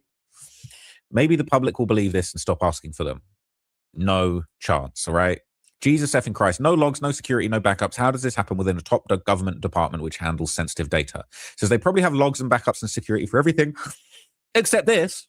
It's just a big coincidence. All right. Sort of how Donald Trump's January the 6th Secret Service details somehow lost all their cell phone and text records. Okay. I could talk to you till the cows come home about that one. Today, I learned I do better data security than the FBI. The FBI definitely clicks on those phishing emails that offer $100 free Amazon gift cards. How convenient! Data of one criminal activity stolen by another criminal activity. Criminal activities from the bottom to the top. I've worked in data protection for the government in past jobs. This isn't possible. There are replicated copies of data on storage that are immutable, the retention most likely being 3-year, 5-year, 7-year, and so forth. The data is still there. I signed paperwork threatening 20 years in federal prison for mishandling data. Haul them in to testify under oath. Insanity. It sounds impossible. How can they not know to identify IPs on their network and which devices have them? I run a little company and you couldn't get a computer that doesn't belong to us on our network. These statements were made by anybody that works in IT. They weren't made by anyone that works in IT or understands how to locate devices on a network. Very tough. Yeah, the giveaway was telenetting in virtually. Hollywood called. They want to license this catchphrase for their next major hacking movie. Insane. You're telling me? Again, I don't believe it. Everything they're telling us is the hoax. This is a hoax. So, with all the cybersecurity known to man today, that you had enough time to beef up on for FBI data, especially for this. So not only did the motherfucker disappear out the motherfucking cell, poof, and I say cell in the form of a cell, because he liked that shit. He liked that scientific talk. Cell, say cell to his ass. Sell your ass a bit. And that nigga like that shit scientifically. Cell, a nuclei. An embryo. Boy, sit your goddamn jughead ass, Frankenstein ass down. Boy, you do got a Frankenstein ass head, though. All I'm saying is, I don't believe none of this shit. What those files there, huh? And why was your boy Iran something dropping files like almost a year ago? Or maybe even before that. How are they dropping these files before we just got to them? Like, they started dropping a little last year and some more this year. It took a little time for you guys to drop that second batch. But I think y'all released like 20,000 the first time. Second time, 3 million. Now you say it's 3 million more to go, but at the same time, you got hacked in 2023, right? At the end of 19. Now you shut down the whole earth to go catch these bike peddlers, right? Remember when they just started catching all those bike peddlers during the shutdown? What was going on with that? And mind you, not to mention that your boy Yakub had some 3 homeboys that went down just recently also due to this bike pedaling. So during Corona, they shot down a lot of bike pedaling. The little ones, the ones that didn't have rank. And a lot of these people were actually of the curly sideburns. So So, so, why are a lot of the bike peddlers curly sideburns? You know, were they the ones getting that done to them? Are they the boxcar kids? And they've created this curly sideburn gang recently, like late 1800s under the eugenics umbrella. Did they just create this curly Sarbanes gang in the 1800s? Ah, talk to me. I'm listening. Okay. Okay. Who's the real hoax with the long history? That ain't really got a history. Just made this shit up in the 1800s. Is it the curly sideburn gang? Marvelicious boxcar boy gang that just made up this history and just got a land in 1942? That we are funding countries, including Ukraine. Now, what have you done for me lately, Ukraine and Israel? I mean, we got to start asking these questions, though. Americans, you hear me? Has Ukraine ever sent us a check back in the form of a stimulus? Like, hey, Ukraine paying us back for the money we gave them. Hey, Israel paying us back. See, we don't mind if you're going to pay us back, but we ain't never heard of a check coming back. We ain't ever heard of being reimbursed. Matter of fact, the debt clock's still going higher. Shit going in reverse.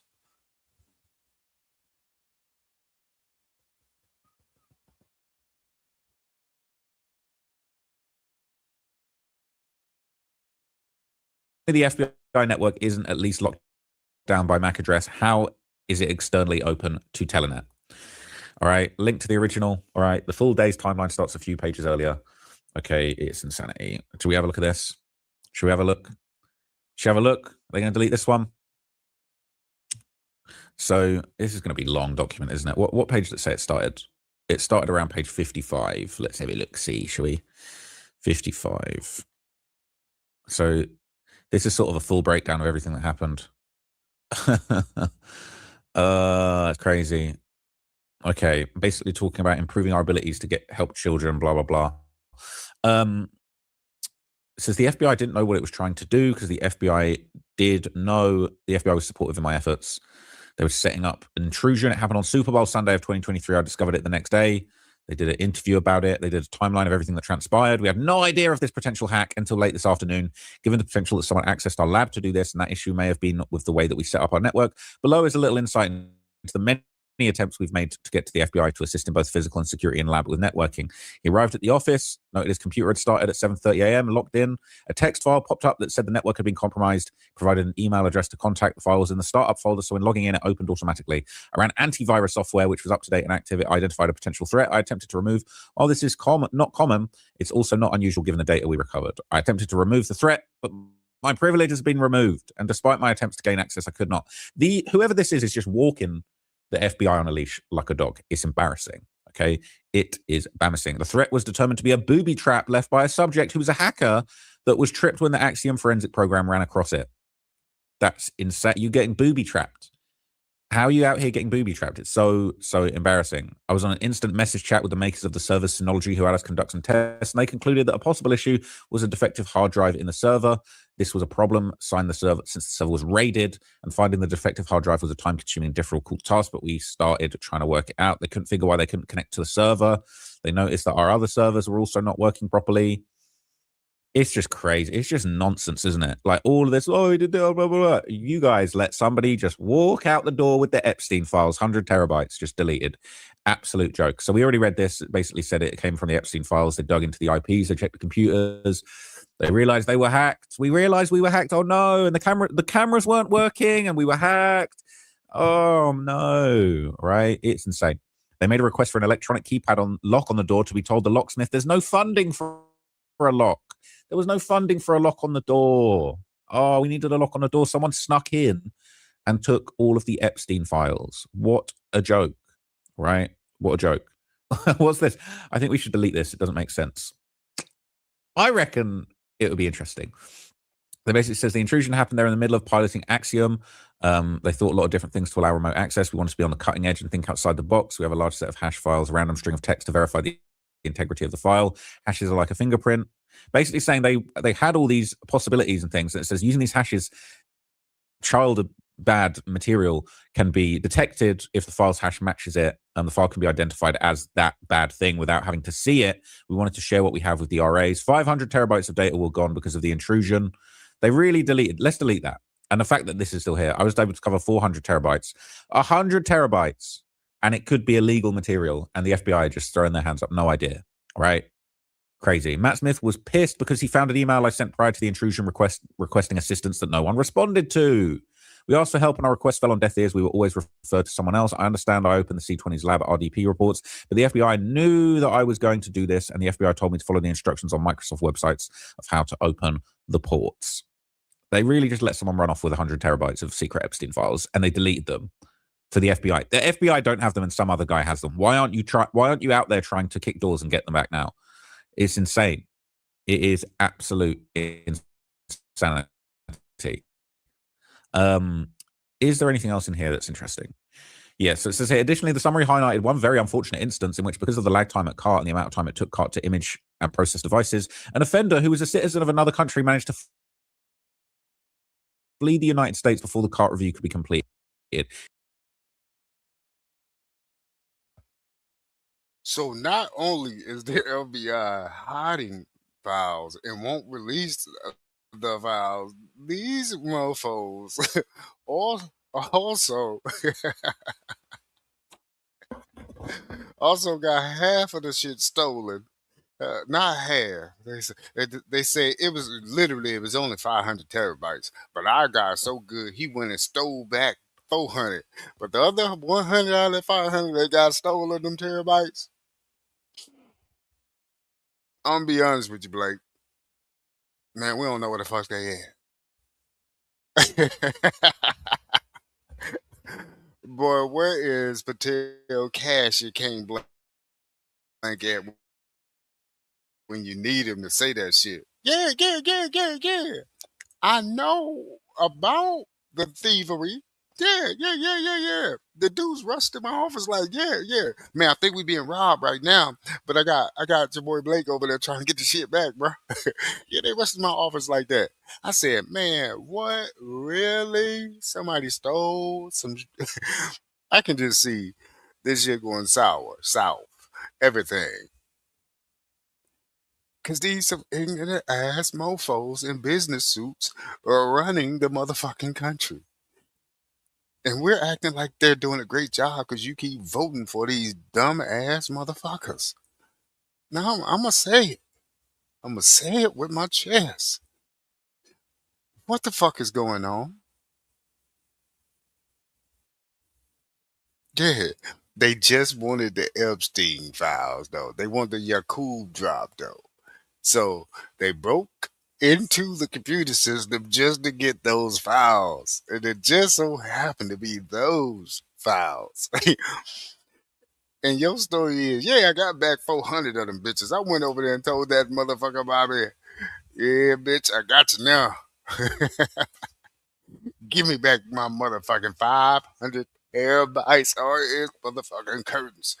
He gave me back 4. He said, I'll give him back the other 100 in a little bit. So, but we owe him. He said we owe him for work. Boy, you can't make this shit up. You can't. I can't, but I can't because they already made it out.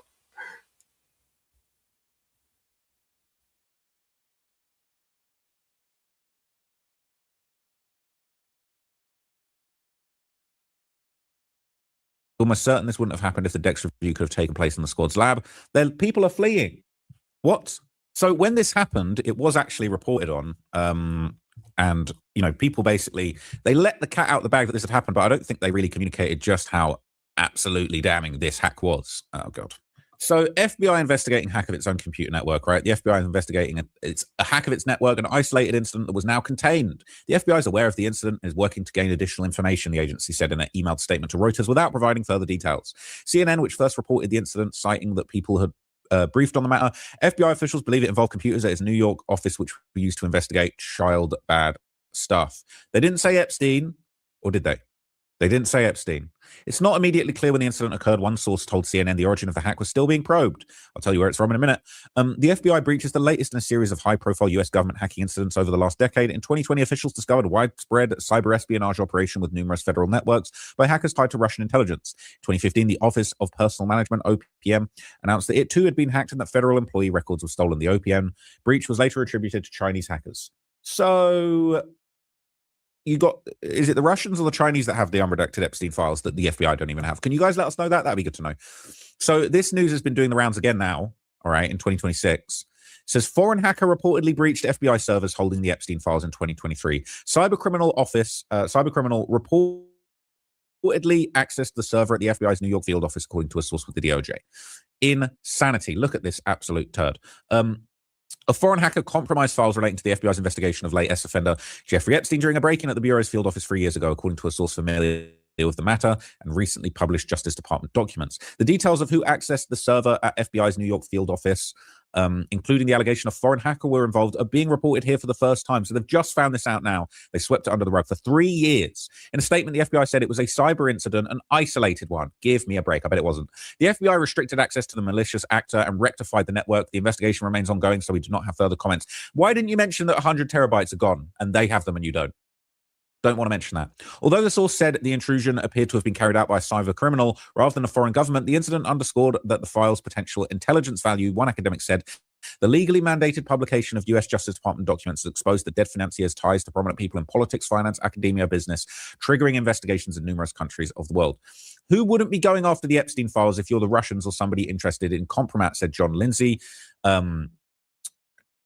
If foreign intelligence agencies are not thinking seriously about the Epstein files as a target, I would be shocked.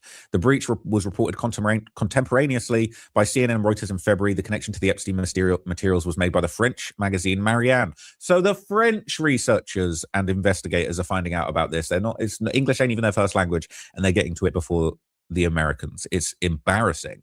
Epstein, a longtime associate to Donald Trump, they had to slip that in there, didn't they?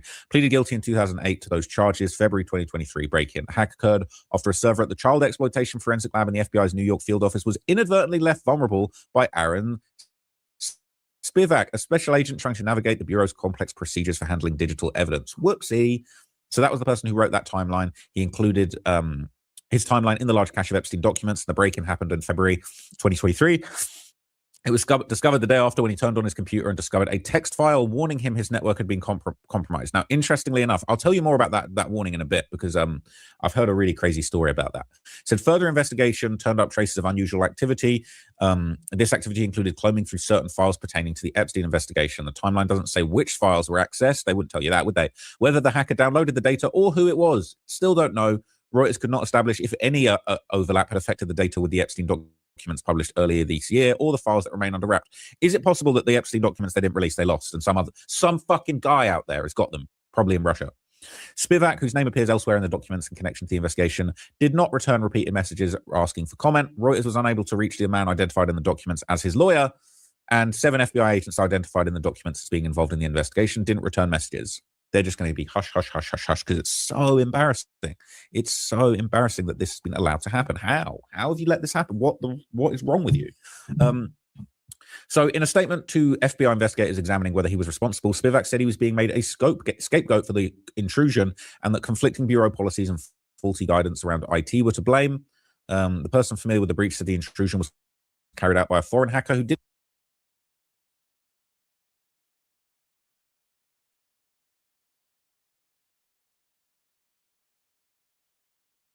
Here are the last 24 hours in geopolitics. Iran's new supreme leader for defending the nation. Thailand demands apology from Iran after ship struck in Hormuz. Iran warns, hit the power grid, and the whole region goes dark. Russia demands U.S. and Israel halt attacks immediately. Israel strikes Iran's nuclear site at Parchin Complex. Iran's new supreme leader, Hormuz, stays shut. Qatar issues elevated threat alert. Stay indoors. U.S. Navy.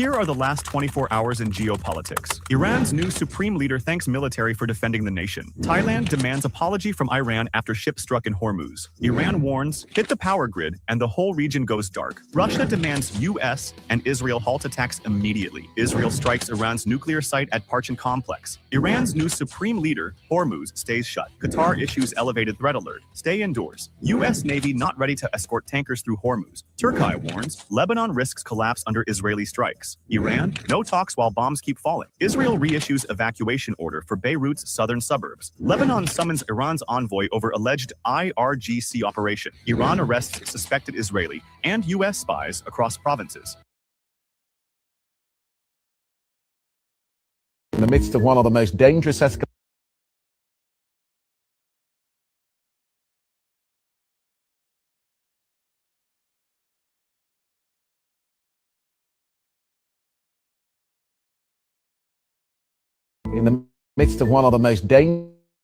escalations in recent Middle East history, a claim circulating from Iranian state-affiliated media who has been struck, killed, or is otherwise unaccounted for following Iranian missile attacks. On March 10th, 2026, several Iranian outlets, including the ESC-linked Tasnim news agency, published reports hinting that the Israeli leader's whereabouts and condition were unclear after a missile strike they assert targeted his office and residence. These claims appeared alongside suggestions that his safety could not be confirmed, a formulation that international newsrooms quickly treated as unverified and speculative rather than confirmed fact. This guy is the epitome of on one. And some of you are in danger. I mean, you're actually in danger. Hard to believe, but we're working with you to do whatever.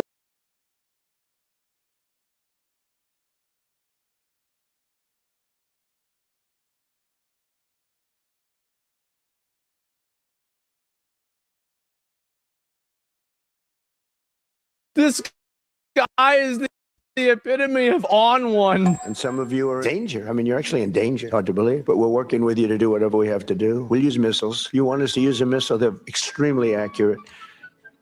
Boom, right into the living room. That's the end of that cartel person.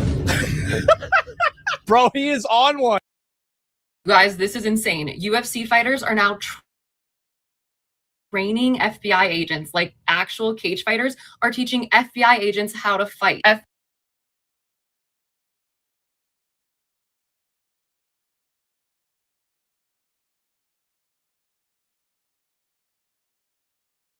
FBI Director Kash Patel just announced what he called a historic first-of-its-kind training seminar happening this weekend at the FBI Special Agent Academy. He says agents will learn hand-to-hand combat techniques directly from UFC stars like Justin Gaethje, Chris Weidman, and coach Renzo Gracie. Quote, "This is a tremendous opportunity for agents to learn and train with some of the greatest athletes on earth. They'll be better prepared to protect the American people." Now, this partnership isn't a total surprise because we know Trump is super close to UFC CEO Dana White, and he called the fighters some of the baddest men and women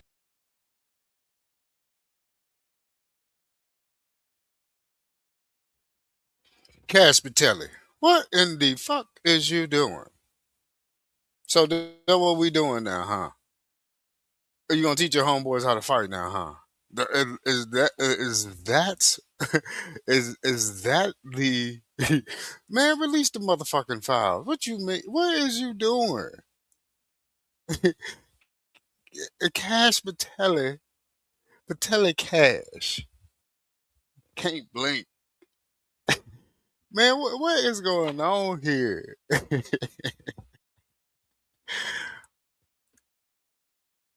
Want it dead or alive?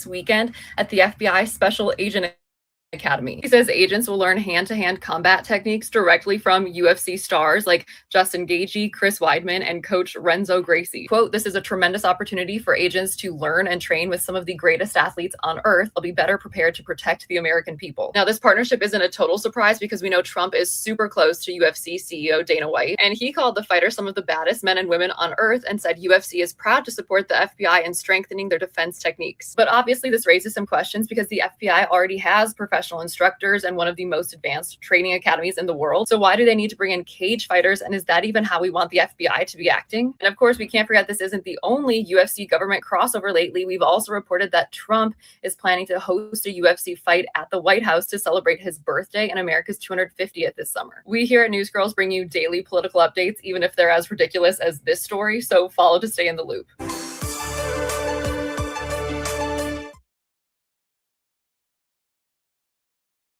We have some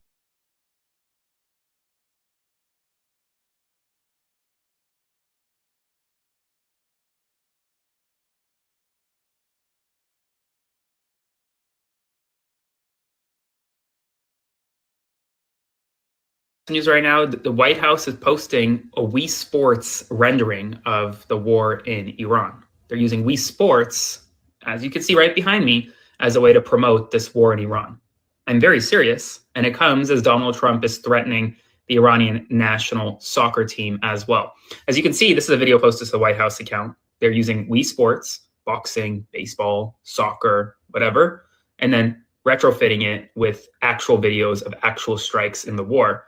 And while families of service members are upset because this is minimizing what's happening overseas where Americans are literally dying. And when you talk about sports, Donald Trump is now issuing a veiled threat to the Iranian national soccer team, saying that they're welcome to the World Cup in the United States, North America, but I don't really believe it is appropriate that they be there for their own life and safety, threatening the inaugural winner of the FIFA Peace Prize is now threatening a FIFA World Cup soccer team. Spread the word, follow for more.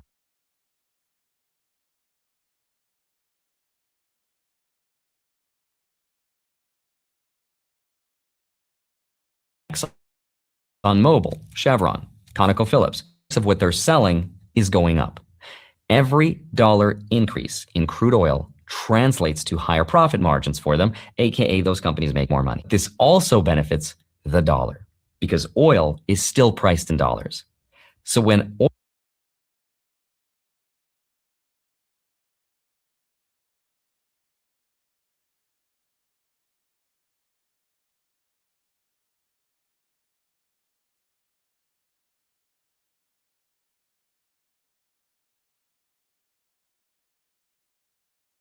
ExxonMobil, Chevron, ConocoPhillips, their costs will stay the same, but the price of what they're selling is going up. Every dollar increase in crude oil translates to higher profit margins for them, aka those companies make more money. This also benefits the dollar because oil is still priced in dollars. So when oil prices go up, global demand for dollars goes up with it. And we can even see that in the data when we look at the Dixie Index, which measures the strength of the dollar relative to other currencies. That is getting stronger. Some people argue this is a way of saving the global hegemon that is the dollar system. Now, if this theory sounds crazy to you, believe it or not, this was predicted on video by a Russian politician as early as 2013. So what's their plan? They still need to occupy 7 more Arab countries, crush Syria, and destroy Iran with a military strike. America needs to weaken China. If Iran is struck, oil prices will soar to $200 per barrel. The Chinese economy won't be able to withstand that. And the European Union won't withstand it either. So by striking Iran, America weakens both the EU and China. So higher oil prices and flow controls benefits the dollar, the US corporations, and hurts adversaries like China and the European Union. And that was planned a long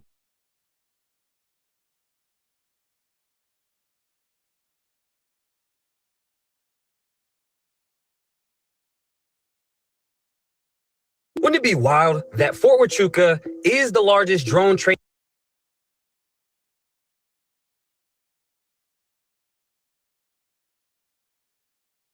facility on Earth. It would also be kind of wild that Erica Kirk.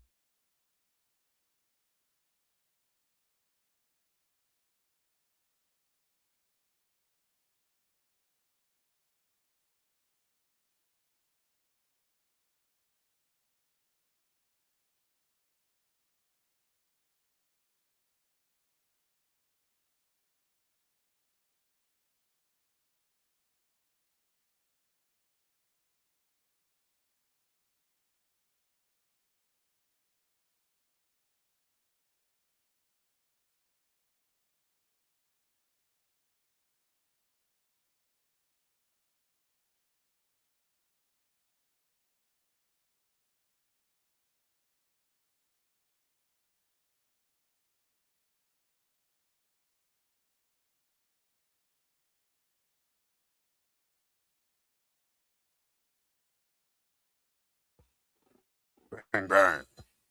So what seems to be going on here is that to get the dollar value back built up, this is what it takes.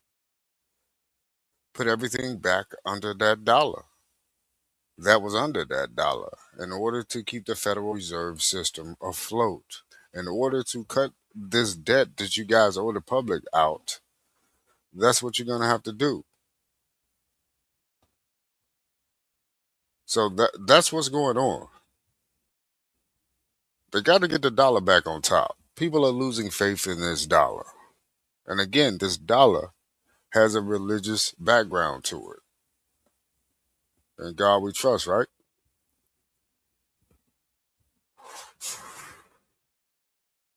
It was rhetorical anyway.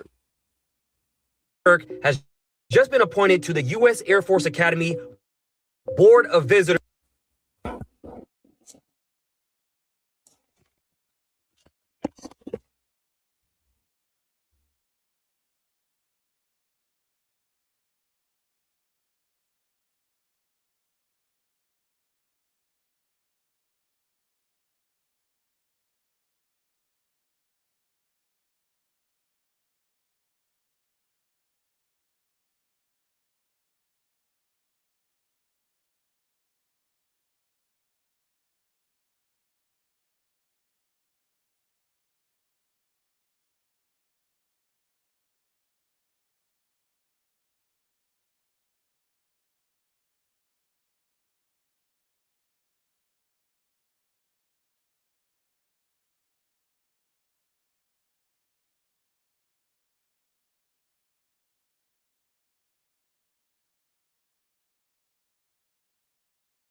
Wouldn't it be wild that Fort Huachuca is the largest drone training facility on Earth? It would also be kind of wild that Erica Kirk has just been appointed to the U.S. Air Force Academy Board of Visitors by Donald Trump. It would be even more wild that we're getting Iran drone attack warnings from the FBI all the way in California.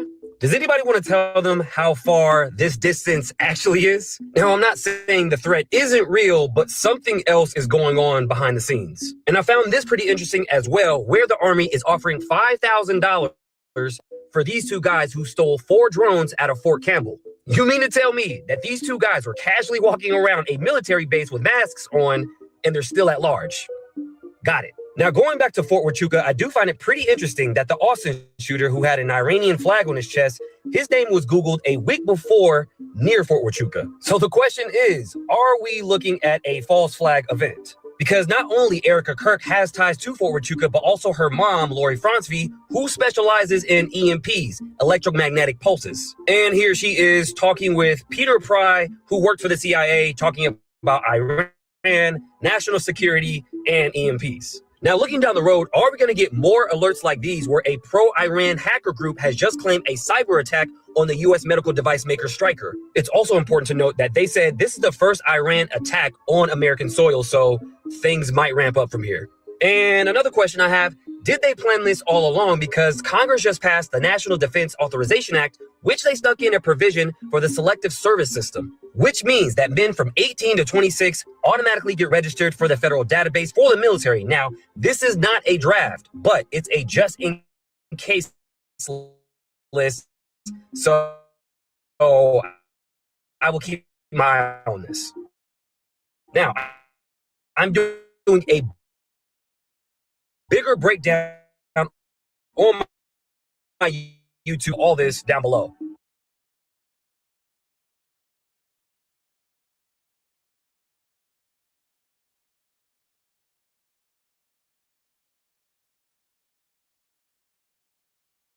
He called Putin because Trump is in a bind.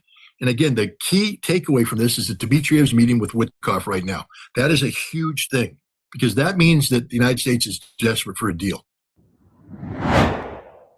Welcome. We have special guests with us. Scott Ritter is here. Everybody knows him. One-time Marine intelligence officer, served in the former Soviet Union implementing arms control agreements. And from 91 to 98, he served as a chief inspector for the United States in Iraq. So welcome back to the show, Scott Ritter. Hey, Scott. Hey, Jimmy. How you doing? I'm doing good. Are you not depressed? I'm just telling you before we went to air that I'm feeling a little depressed about World War III that has started in the Middle East for absolutely over Israel. What are you? How are you feeling? Well, I'm maniacally depressed, but hopeful. Are you? That I'm hopeful, and this may sound unpatriotic to some people, but I'm hopeful that the United States is on the verge of a strategic defeat of massive proportions, one that will be behavior altering in the end. I think Donald Trump is in a very big bind. I think he's bitten off far more than the United States can chew, and I think he's desperately looking for an off-ramp. I'm hopeful that Vladimir Putin is the mature, pragmatic, patient leader that he appears to be, and will be able to help Trump find a way out of this without us going down the path of World War III. You know, and as an American, I think it's good for our country to finally realize that we can no longer sustain this, you know, the global hegemony that we've been doing so ignorantly for the last several decades, and that we need to right size who we are globally. We need to become good neighbors, not bullies. So this is the hope. It might be a pipe dream. People might accuse me of you know, picking up a mushroom and eating one that I shouldn't have eaten or something like that. But I'm actually not as depressed as I was yesterday, because I had sort of one of these what do they call that moment when you have an epiphany? They had a light bulb moment. I had a light bulb. I had a Peter. I was Peter in the Damascus desert, and the light went off, and I saw the light. And I actually think that the Russians are the right people at the right time for this problem set. And I just see a lot of maturity there, a lot of pragmatism, a lot of realism, and they're just positioned to actually help end both the conflict in Ukraine and the conflict in Iran. It may take a couple weeks, but I think that we are in such big trouble right now that you know, I don't think Donald Trump realizes just how big a trouble he is. But once he does, you know, Kirill Dmitriev is meeting with Witkoff right now in Miami, A week ago, Kirill Dmitriev had no, everybody hated him. They accused him of traitor. He was a traitor. He's betraying. How dare you work with, but because Putin didn't fire him, because everybody's questioning why does Putin still have Kirill Dmitriev? Why does he fire him? Because you keep the diplomacy door open. And now at this moment, Dmitriev's meeting with Witkoff because they're trying to cut a deal that involves bringing an end to the conflict in Ukraine and an end to the conflict in Iran. And I'm trusting that this is going to lead us in a good direction, not because Donald Trump's clever, because Vladimir Putin is clever. So who is the negotiator that Putin has negotiating with Witkoff? What's his name? I haven't heard this name. Kirill Dmitriev, he's a... Look, these people slapping fives in the back room. Check it. Look, again, who's making out the best with this whole oil situation? Your boy, baby Drac Face, up there in Cold Arena, where they only live really on one side, the side that's next to so-called Europe. So it's pretty much like they're one. Literally. They all live together right there in that same little section. They don't live all over Russia. They live right there, all of them. All right? They really don't have all those rivers and all that shit to get to see. They're pretty much landlocked in a lot of places. Yeah. They got that one river, but it goes through other people places that ain't theirs. So they've been fighting the fucking comedian for 19 years now, which they say started in 2022, 2023, I think. It's been 3-4 years now, 19 years. They've been fighting this little bitty ass motherfucking New Jersey over there, and they can't win. Now your boy is, now we're sending money to Ukraine and also Russia. We are. Now your boy is asking your boy baby Dragface, hey man, look, all right, I'm gonna drop all these sanctions. I need you to give those people on that side some oil. Really? It seems like a slap five to me, like you knew this was gonna happen anyway. It seems like you slapping five.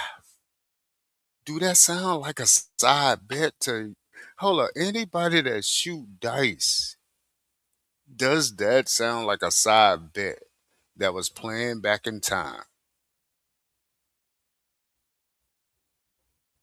Is these guys in the same motherfucking Marvelicious boxcar board game? Yes, and yes.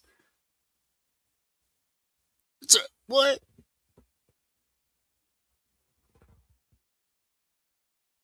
Who stands to benefit? Really? But he fighting your homeboy who you been paying to fight him, right? Ain't the comedian in a fucking war? When y'all both reality star show host, you and the comedian out there in Ukraine? Huh? The dude that came to your motherfucking office in a jogging suit. The dude that'll pull a grandma off the motherfucking couch to come get in the goddamn. How are they lasting for this long when they said they ain't got an army? So who the fuck out there fighting? Who's flying those planes? Oh, they learned overnight? I am baffled.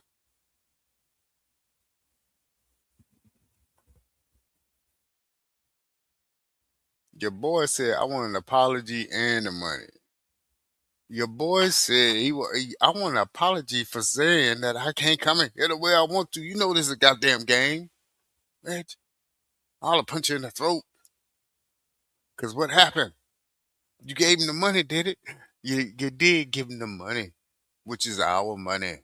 How much have you sent these bitches? Billions of dollars just to fund this. We don't know what WWE match is the fuck going on between Ukraine and Russia right now.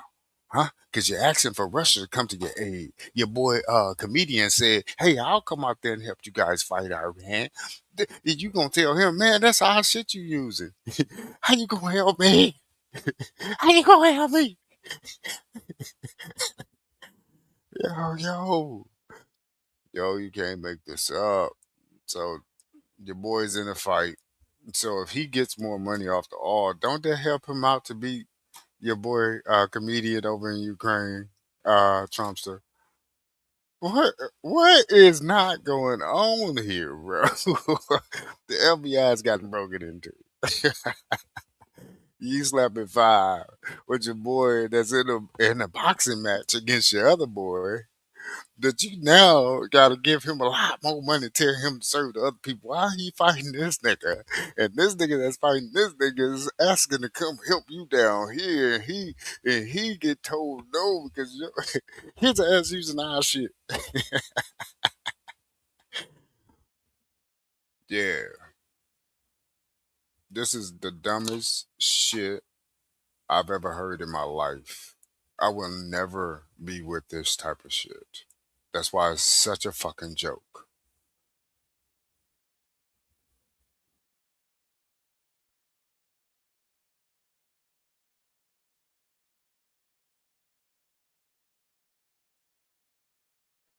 Banker. I mean, he's a Russian, but he's American trained. And he knows capitalism very well. He runs a Russian national investment fund, but he's a guy that when Steve Witkoff first went over, Putin needed somebody who spoke Witkoff's language. You don't take Sergei Lavrov and have him sit down with Steve Witkoff because Witkoff doesn't speak diplomacy and Lavrov doesn't speak banker. So you brought in Kirill Dmitriev, and they both spoke the same language. They hit it off well. They get along good, and he's the guy that helped make Alaska happen. And now he might be the guy that helps bring it into these wars.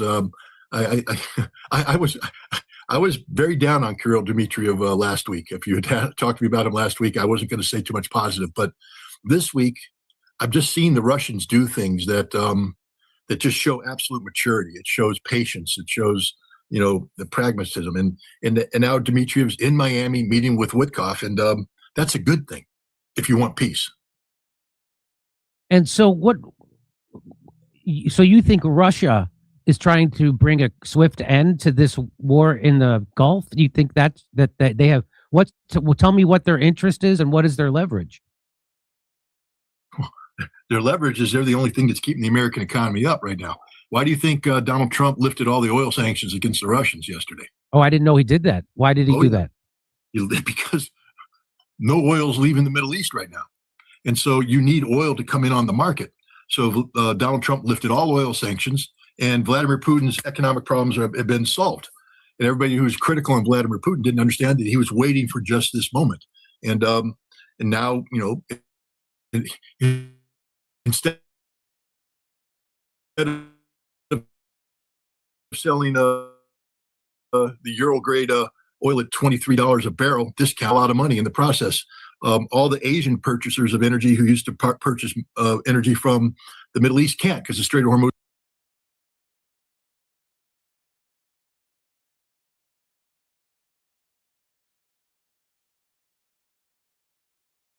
Yesterday. Oh, I didn't know he did that. Why did he do that? Because no oil's leaving the Middle East right now. And so you need oil to come in on the market. So Donald Trump lifted all oil sanctions, and Vladimir Putin's economic problems have been solved. And everybody who was critical on Vladimir Putin didn't understand that he was waiting for just this moment. And now, instead of selling the Ural grade oil at $23 a barrel discounted, he's now selling it to the Indians at 81 barrel, a full price, making a lot of money in the process.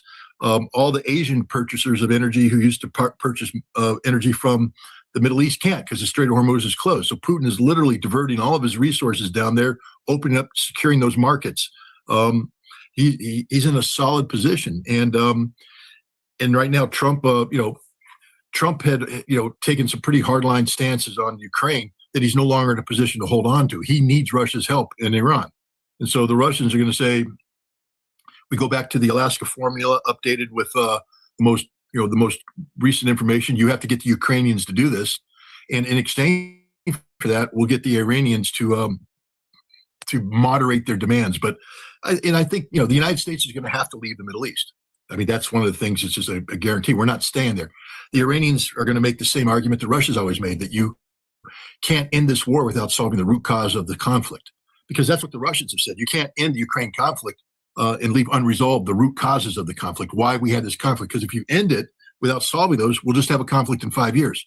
So Russia's saying, when this thing ends, it's over, finished. And the Iranians are going to be saying the same thing.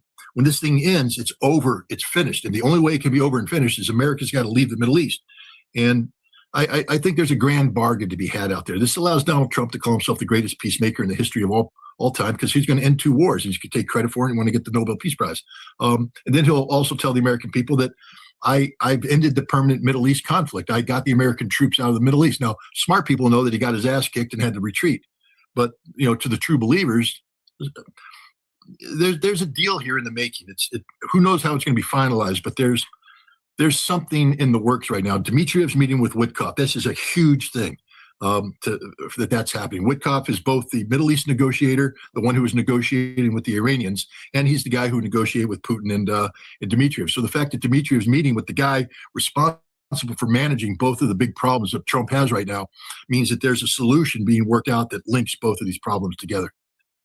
So just let me make sure I'm following what you're saying. So you're saying that since the oil from the Gulf has been stopped because Iran stopped closed the Strait of Hormuz, so all that oil that usually goes to India, usually goes to China, usually goes to Japan, other places, is not getting there. And now, so Trump sees that this could have a devastating effect on the world economy.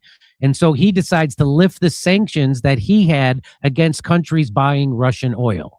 And so now it's okay for places like India to buy Russian oil because he doesn't want their economy to crash and then them be angry at the United States and hold us. So he's going to say, go ahead, Russia, you can sell that oil anywhere you want now. And so now all their economic problems are cured in Russia, if they even had any. And now, but what he's going to ask Russia is to try to get Iran to accept a peace deal. That's because Iran says they don't want a ceasefire, right? Correct. Iran is like, no, let's go. Let's fight to the death. Let's keep this going. And so Trump is going to be asking Russia to please intervene. We're going to let you sell your oil everywhere without sanctions. Please intervene and get Iran to accept a ceasefire and a peace deal. That's what's happening, you think? That's what I think. And I also think the Russians are going to say things like Trump's going to have to lift all sanctions against Iran. I think Russia is going to tell the Iranians you're going to have to open up your nuclear program to inspection. But I also think that Donald Trump's going to have to order the withdrawal of American troops from the Middle East. Now, he'll disguise it as in a phased way, so he declares that he's the greatest peacemaker. But, the United States lost this war. There's no doubt about that. But what Russia doesn't want and what nobody wants is for this war to go to its awful conclusion. Because right now the Strait of Hormuz is closed down. But what happens if you take it to the next level? And the Israelis are going to do their best to take it to the next level. They're going to start striking energy facilities. But last night, Iran struck Israeli energy facilities. Iran took out some gas and oil processing and put the Israelis on notice that they're going to lose everything if they keep playing. So the Israelis are now calling up Trump saying, you got to end this thing. We can't do this again. We can't. We're in trouble. So there's a lot of pressure right now for a deal. And so it's up to the Russians right now to get the right deal, one that would be acceptable to the Iranians, provide some political face saving for Donald Trump, and constrains Israel's future actions. And this will be a huge victory for Russia because if Russia's got the oil sanctions lifted, so Russia's economy wasn't collapsing. All the people are claiming collapse, but there were problems. There was inflation. There was a cash shortage, overheated economy. You had deficit spending and things of that nature, which Russia normally doesn't get involved in. But now, in one fell swoop, if they keep selling oil at this rate, they won't know what to do with all the money they're going to have because they're literally selling oil at $23 a barrel, and now now they've gone to India. India made a huge mistake buckling to American pressure because India was buying Russian oil locked in at $23 a barrel. And then the United States told India, stop buying Russian oil. And the Indians, like idiots, went, okay. But now the United States said, oh, you can buy Russian oil. And they turned to the Russians, and the Russians went, yeah, that $23 a barrel, that deal's not on the table anymore, guys. Now you really need the oil. You're paying full market price. And India has to pay full market price because there is no alternative. They can't turn to the Saudis and say, well, Saudis can't ship oil. They can't turn to the Kuwaitis and say, well, you sell us. They can't ship oil. The United Arab Emirates can't ship oil. Nobody can ship oil. Russia can ship oil, and Russia's selling it full market value and making money. Meanwhile, all the Asian markets used to buy that stuff too. Indonesia, Philippines, etc. They got to buy it too, and Russia's going in to fill that. Russia was sending liquid natural gas up to Europe. Believe it or not, Europe still bought around 27% of their liquid natural gas from Russia. But Putin, it's amazing. Watch these trackers. Tankers immediately pivoted and started heading to Asia. Putin's like, we're not going to sell Europe any energy anymore because they don't need to. And Europe's now screwed. And now there's a greater 30% chance that by the end of the month, Europe's going to have to start buying Russian energy. The thing they don't want to do because it funds the war in Ukraine. But Europe has no choice now because there's no energy coming out of the Middle East. None. And so Europe is either going to die or they're going to have to start buying Russian oil. So Russia's in a very, very strong position right now. And the United States is in a very desperate position. We're running out of ballistic missile interceptors. We're going to be totally defenseless very soon. And it's very embarrassing for us. We just stripped the Pacific clean. We took all our THAADs, all our Patriots, and sent them to the Middle East to help Israel. The Gulf Arab states are like, you screwed us. You guys abandoned us. Why should we ever trust you again? Which is another reason why the United States will leave. So there's a deal to be made here because Donald Trump has screwed up so badly. But I'm still depressed. I share you. 186 kids died, and now we know that we murdered them. There's no question now. Pete Hegseth and Donald Trump tried to play that stupid game of saying that, wasn't our cruise missile, wasn't our Tomahawk. Well, now the Department of Defense had to admit it was ours. We killed them. And that's depressing because what it means is we're not in control of the targeting. 5,000 targets have been hit by the United States. And I can guarantee you right now that we don't know what we're bombing. We're just blowing up buildings and we're killing a lot of Iranians. And this is one of the reasons why the Iranian government's so furious at us. By the way, we killed their most important religious man, Ali Khamenei. It's like killing the Pope if you're Catholic. If you're a Catholic who still believes in the Pope. But the point is, they killed a very senior religious man. And the Iranians are outraged. They're furious. They're seeing blood red. And it's going to take a lot to talk them down. But if there's a deal out there where you can tell the Iranians all sanctions will be lifted, your economy will be functioning for the first time in 47 years. For the first time in 47 years, you're going to have a fully functioning economy. That will go a long way in putting salve on the wounds that they've suffered. Well, could you put a percentage on the chance of this actually happening?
The fake videos that are doing the rounds as the propaganda war heats up. Meanwhile, the oil crisis is deepening with Iran laying mines in the Strait of Hormuz. We'll look at the energy supplies in India too. No oil disruptions here, but gas shortages could be a problem. What's worse, a US comment on India's purchase of Russian oil has triggered a fresh provocation. Also bringing you the story of the Karg Island, why a vital oil hub of Iran remains untouched by American and Israeli strikes. While Lebanon is coming under massive attacks, why Washington is moving its THAAD systems from the Korean Peninsula and how it poses a problem for Seoul. Plus, India eases rules for Chinese FDI. We'll tell you why. Barricade near the White House, forcing a shutdown of the area. The driver has been taken into custody. No injuries have been reported so far. The U.S. Capitol has been under heightened security amid the war in West Asia. The Taliban government accuses Pakistan of cross-border fire. Afghanistan says 3 civilians have been killed in the violence. Border clashes have flared again since the 26th of February when Kabul launched an offensive along the frontier. It was in retaliation for airstrikes by Islamabad. Russia says internet outages will last as long as necessary. Network disruptions were recorded in Moscow and other Russian cities. This is the latest in a string of curbs imposed by the authorities on internet access. Earlier, Moscow had ordered restrictions on WhatsApp and Telegram. In India, the Supreme Court allows the first ever passive euthanasia case in the country. The court agreed to the withdrawal of medical treatment to a 32-year-old man on his parents' request. Harish Rana has been in a vegetative state for the last 13 years after an accident. And China warns the US over the excessive use of artificial intelligence in its military. Beijing says it could plunge the world into a Terminator-like dystopian future. The warning comes as Donald Trump's administration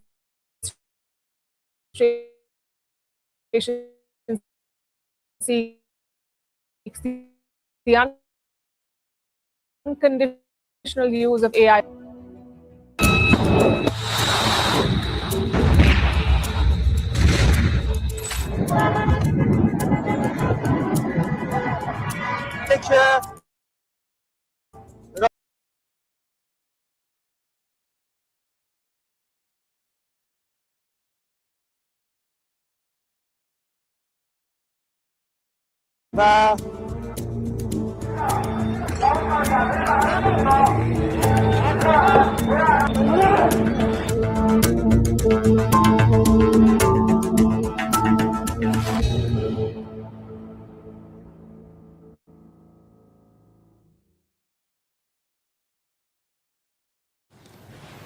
It's day 12 of the fighting in West Asia. This is how long last year's war had lasted.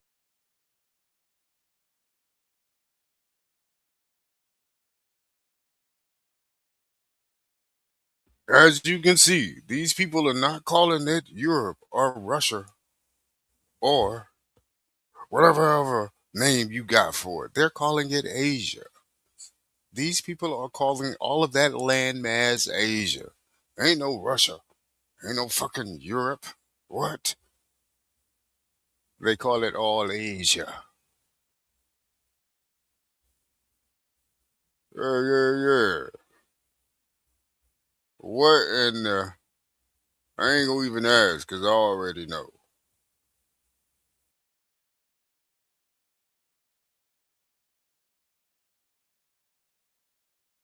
Iran and Israel fought for 12 days in June 2025.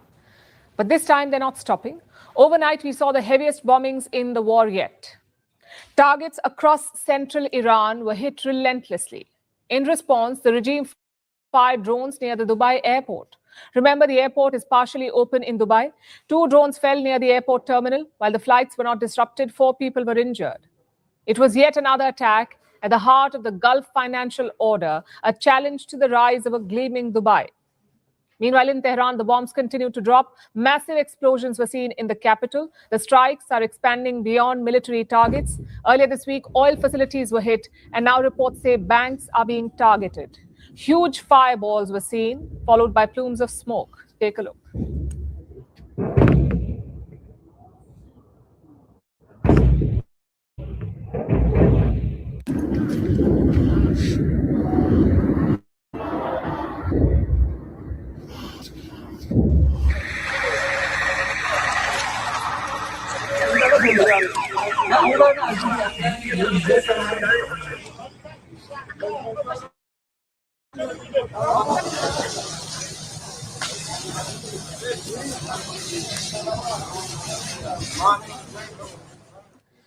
Other cities were also hit hard, like Tabriz in the west, the holy city of Qom, and Kerman in the southeast.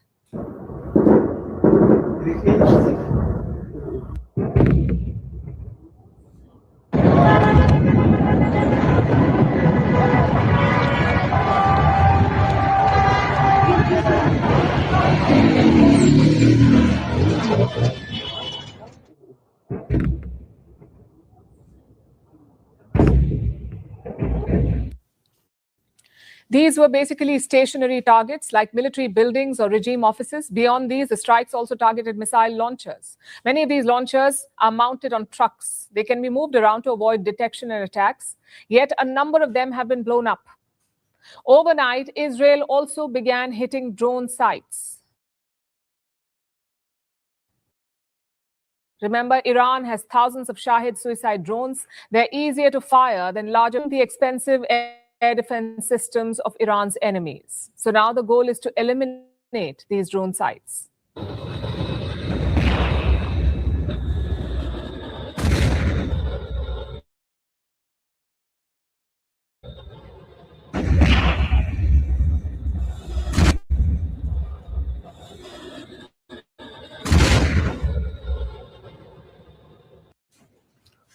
Iran has been taking a lot of blows. I've got some numbers for you. Almost 20,000 civilian buildings have been destroyed in these attacks. Among them are 77 medical centers, 65 educational institutions, and 16 aid centers. Same with the military assets. Israel claims that 60% of Iran's missile launchers have been destroyed. They also claim that the firing rate has reduced from 480 missile launches on day one of the war to just 40 launches this Monday, 40. Israel says the drone launches have followed a similar pattern, from 720 drone launches to just 60. Of course, there are two problems with these claims. One, we cannot verify them. For all we know, this is just war propaganda from Israel. And two, the other side is also running out of defenses. US and Israel. We saw this happen last year too.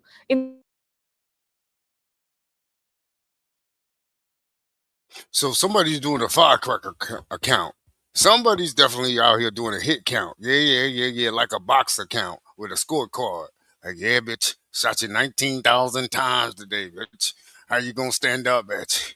You wait 1 minute, bitch. You ain't seen this firecracker, double firecracker, front flip, back flip, washing board. Watch me come off the top rope.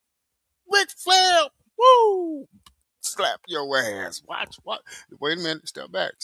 This button's gonna hurt, bitch. Are we seeing who nuts are bigger? What in the Sam Jiminy Cricket is not going on here? I'll tell you what's not going on here.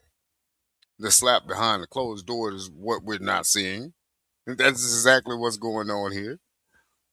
Again, who's gonna pay for that shit? Who's paying for those motherfucking firecrackers you shooting? Or who's gonna pay for the reconstruction that's gonna have to be done?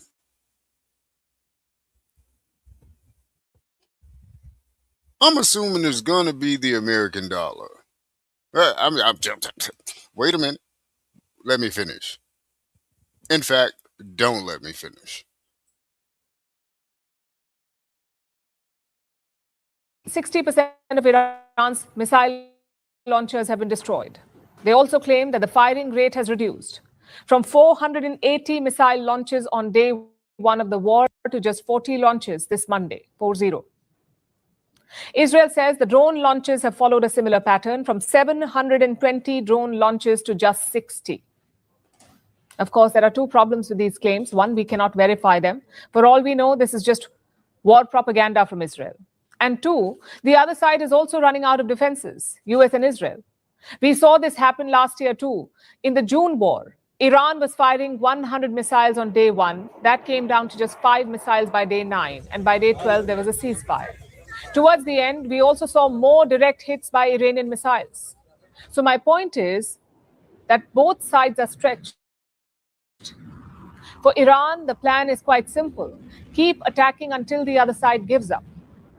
Tehran has fired missiles at US facilities in Kuwait and Bahrain. They also targeted strategic sites in Israel, like the Military Intelligence Office, the Haifa port, and a radar system. As always, Israel's air defenses sprung into action. Multiple interceptions were spotted over the sky. Well,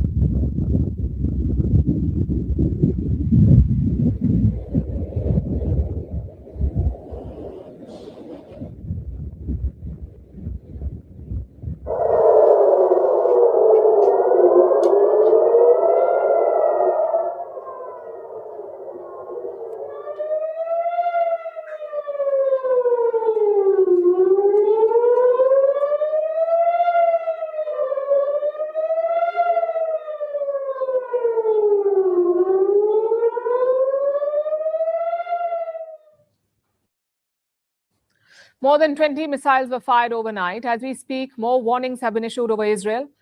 And while most of these videos show Iranian projectiles being intercepted, we must tell you that that's just one half of the story.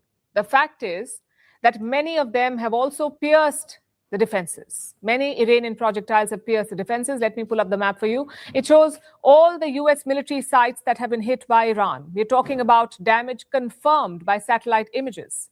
Put together, there are 17 sites. Out of these, 11 are sprawling military bases, like Ali Al Salem in Kuwait, Prince Sultan Air Base in Saudi Arabia, the 5th Fleet Headquarters in Bahrain, the Al Udeid Base in Qatar, and the Al Dhafra in the UAE.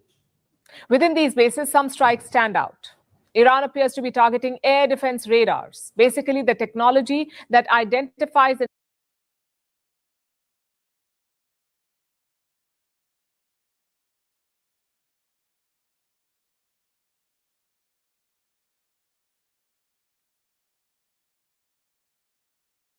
Mind you, if this was a pre-planned plan, they already knew. How did you know you were already pre-aimed at these spots? Spots to me, that is a calculated hit. Every firecracker was calculated. Now, could this first, I done told you, be slapping fives in the back still alive somewhere too? Man, look, look, oh, check it. You can't even make this shit up because all you see is what you see. But how much do they care about the coming folk? Because they say all their leaders gone. They say the first two leader sets out there and I done told you land gone. Then they say the third one perhaps could be. Say he got his bottom blowed off or something, doing a firecracker sermon on the 4th of July. Not, because bitch, it ain't 4th of July. Yeah. So strategic, already pre-aimed shit. So could this also be everybody's in on it? All right, this is what we're gonna do. All right, we're gonna hit y'all shit first. Yeah. We need you to get in. You know we had started this a year ago. We were just waiting for you to jump in. No, I told you the plan. You knew when I was gonna jump in. Here go Count Dracula up there in baby Dracula land where it's always cold at. Here you go. When do I come in on the plan? And what I'm headed, I wanna be on a put blah blah blah. Put me on the front stage. I'm telling. I show this picture. Man, these people is funny. And just so happens, let me remove all the sanctions off my baby Dracula friend here, even though he in a WWE match with the guy I'm paying for him to be in a WWE match with. Boy, are you either you're betting against your comedian friend in Ukraine, buddy, or you or y'all on the same team, bro. I smell fish, bitch. I ain't about to see.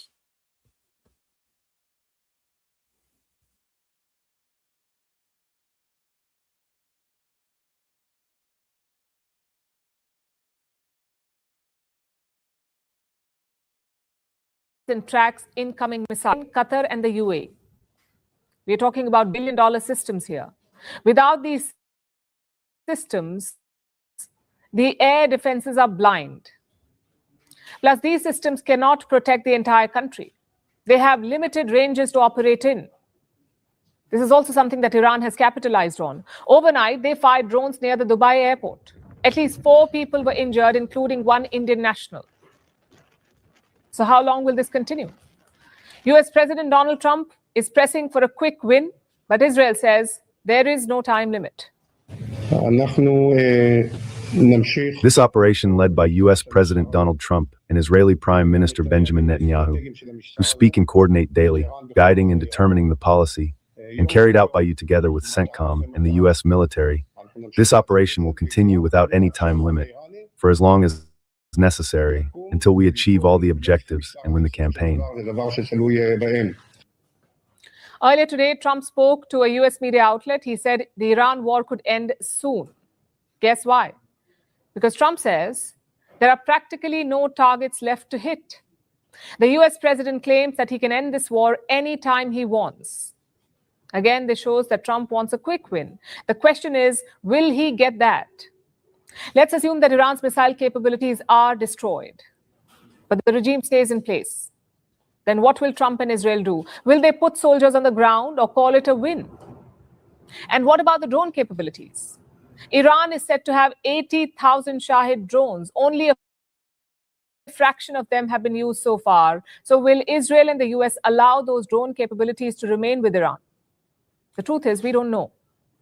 On day 12 of this war, there are more questions than answers.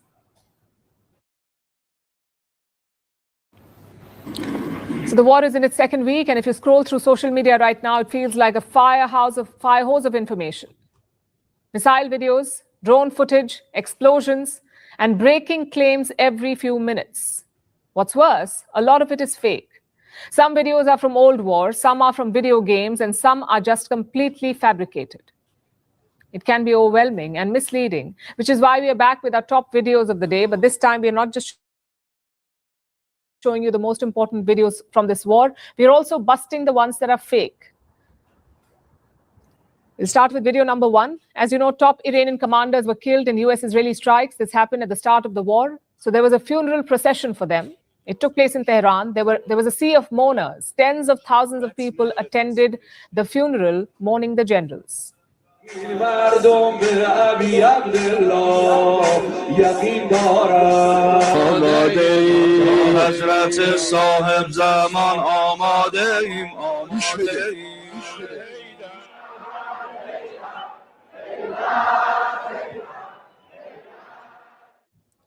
Video number 2 is also from Iran, from the city of Minab, where more than 150 schoolgirls were killed in an attack.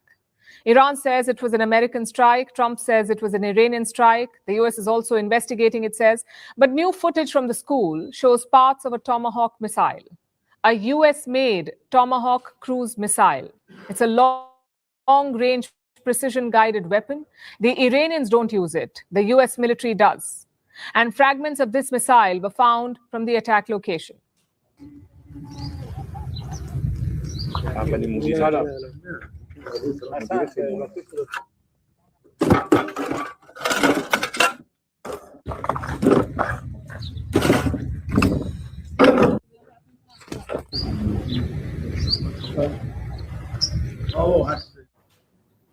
The next video is from Tehran. Strikes from the US and Israel continue.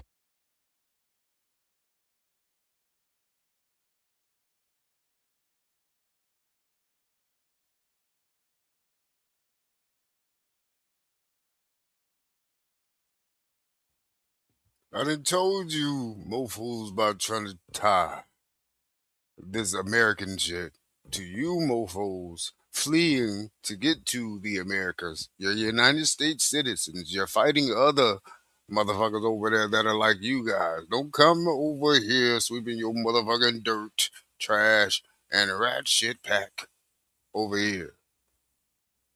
Hey, that's just what it is. Now, one game. We ain't got no time for it. Not one game. Bang, bang. You better know who your motherfucking target is. Or who it ain't. Bet you we ain't saying that shit twice. Yeah. I told you, roll the dice. Get them snake eyes if you want to, bitch. Hit the wrong motherfucking target if you want to, bitch. Yeah. Yeah, we ain't playing none of these games. See, that's where we got to set our own trends, set our own precedents right now. We cannot let these fools have these fools saying, all right, now we need to get to America. No, bitch. No, bitch. We got enough of this shit already going on here, bitch. Yeah. We ain't worried about no sleeper, no motherfucking sales. I don't know what you motherfucking crazy fleers got with this word sale. Jail sale. We know you motherfuckers made that shit sale because they had the word sale in it. Sleeper sale. Like you gonna wake up and just start fucking kamikazing around here, bitch. Oh, Man, we ain't got no time for you ignorant motherfucking boxcar, malicious boxcar, board game shit. See, that's what I'm saying.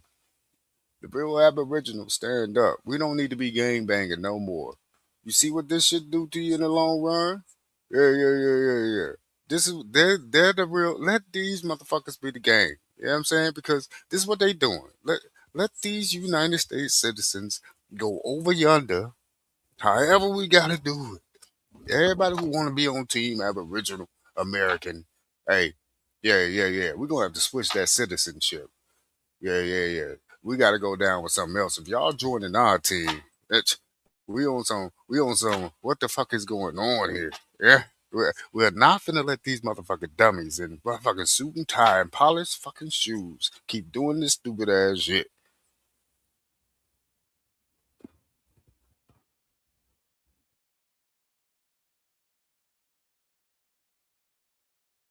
And the world sees the attacks and the aftermath because there are journalists reporting from the ground.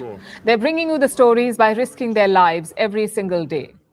Here's one such instance. An Iranian journalist was reporting when a strike happened nearby.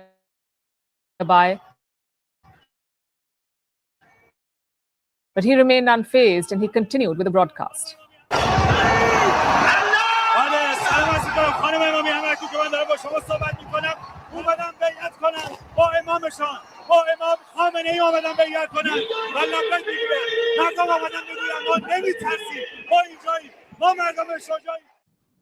And it's not just Tehran. The US and Israel are bombing the whole country, including the city of Isfahan. It is home to the historic Chehel Sutun Palace, which means 40 columns. It was built in the 17th century. It houses artifacts from the Safavid dynasty and later periods. This palace is a UNESCO World Heritage Site, and it has been damaged in the attacks.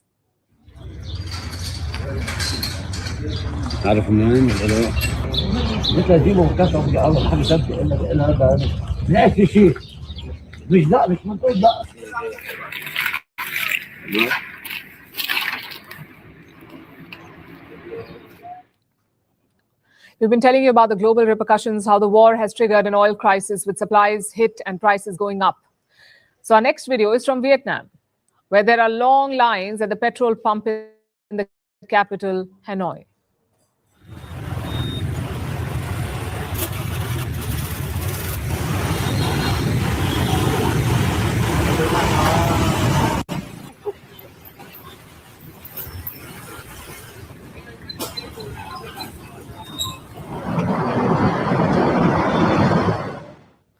So those are our top 5 videos of the day. Now let's look at the fake ones, the fake videos doing the rounds, like this one. Iranian accounts are now claiming they shot down a B-2 Spirit over Tehran. And here's someone just casually driving around a $2 billion bomber through the city on a flatbed. In reality, Iran doesn't have the technology to take down a B-2, but let's just assume they were able to take one down. A B-2 bomber flies at 50,000 feet. A bomber taken down. This video shows a damaged US B-2. Things are damaged and the setting is meant to look like Iran, but this video is not real. It was made by artificial intelligence, and if you look at it closely, you can spot it. Some things are clearly off, but the internet does not look closely. It shares and it scrolls. Here's another one, a video that shows an intense bombardment of the city of Tel Aviv in Israel. Take a look at this.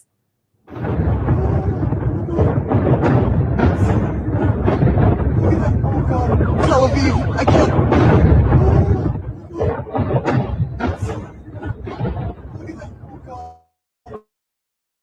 Tel Aviv, I can't believe this. At first glance, it may look like a real video of Iran bombing Tel Aviv. But if you zoom in, you will see the problem with it. Like the solar panels on the roofs, they're lopsided. Of course, it's an AI video. Another such video shows captured US soldiers. They're kneeling down on the ground. There are Iranian soldiers around them.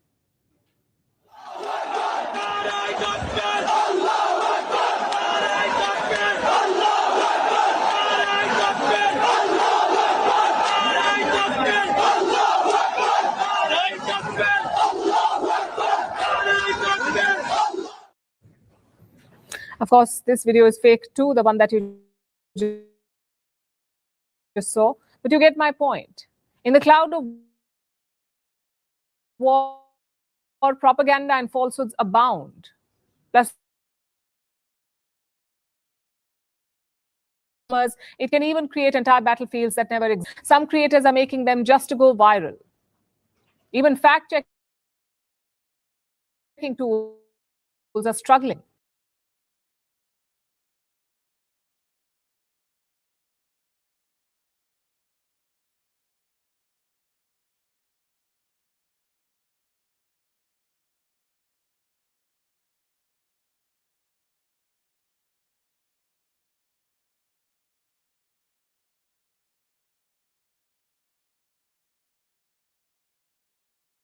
Fake are pushing these videos. Some creators are making them just to go viral.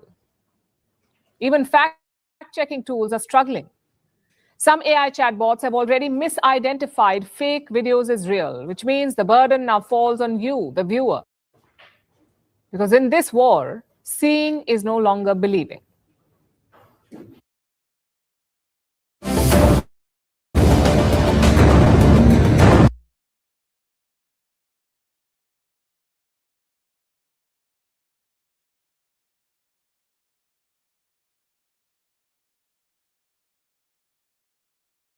Well, it looks like their plan worked. The Iran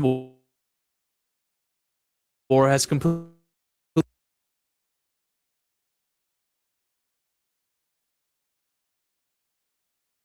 about Epstein files and saved the White House and the DOJ some time because they don't want people looking at this. But luckily for y'all, I still exist. And there are a few people like me still on the internet that are not going to stop talking about this, even though YouTube is actively nuking my videos and neutering my views completely. But still, this whole government is compromised. And if I haven't proven it in my past videos, I'm going to prove it in this video because it's the final nail in the freaking coffin.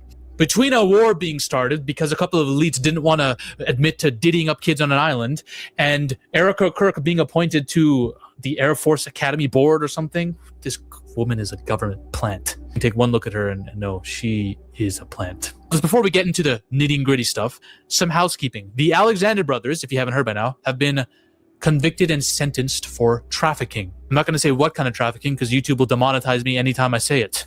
60 women have come out in the course of years and years and years saying that there's a decade-long trafficking ring that they've run in which these guys are real estate agents, right?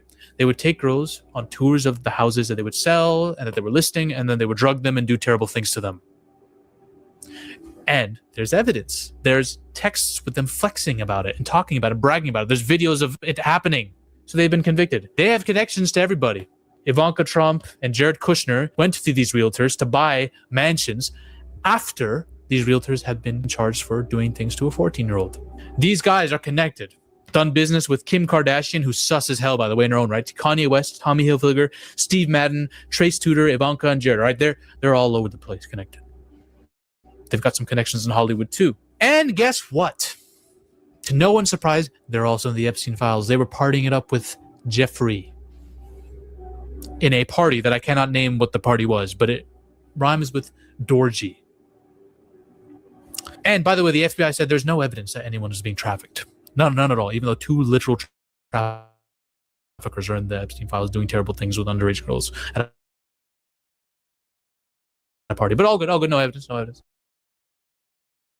of the allegation says that Trump was there, of course, acted as a trafficking ring. The Epstein files are getting to me, all.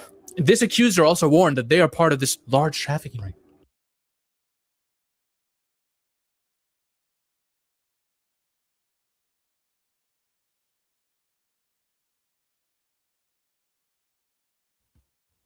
So, again, during that time of the shutdown, they had the big, let's round up all the little guys that we got working for us to give us the big meat or the little chump change.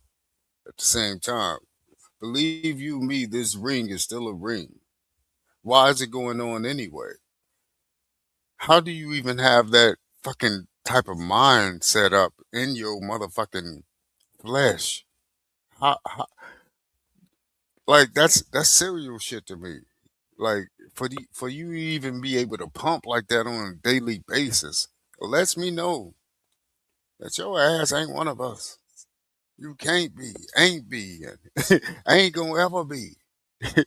Real definition of an alien.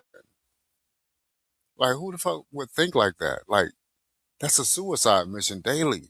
You woke up to do that shit? You gang banging on breakfast? On breakfast? Type type shit. Like who does this? Yeah. Go get her from being untied up from last night. I think she learned her what lesson, nigga? Nigga, give me your throat so I can fucking punch you in your esophagus. Bring your esophagus to my throat. Face ass boy. Uh, like I can't believe it. Like this is what we knew what was going on. I just like and I can't believe it. Again, he who rules the money makes the rules. Do what thou wilt, right? No motherfucker left, nigga.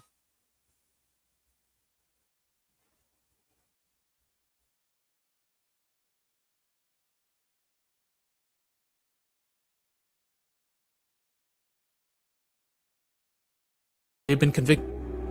I would say that accuser's pretty credible now. Also, Trump's right-hand man, Jared Kushner, who I believe is also married to his daughter Ivanka Trump, which makes him and Donald Trump Eskimo brothers. Sorry, bad joke, but pretty true. This guy is a freaking agent as well. He's a government plan as well, who was also in the Epstein files. So Jared Kushner apparently invited Jeffrey Epstein to a high-profile gala, despite Epstein already having served time for certain crimes. According to an FBI report, not only is Kushner related to Mossad, but he's the real brains behind Trump's operation in his administration. He's apparently Mossad trained or has connections there. It's all part of this FBI document that also claims Trump has been compromised by Israel. Yeah, no shit.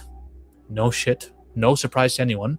He'll bend over backwards and eat from a cat's bowl in front of his master. And this guy's actively supporting that country, saying, hey, listen, this is my peace plan for Gaza and Israel.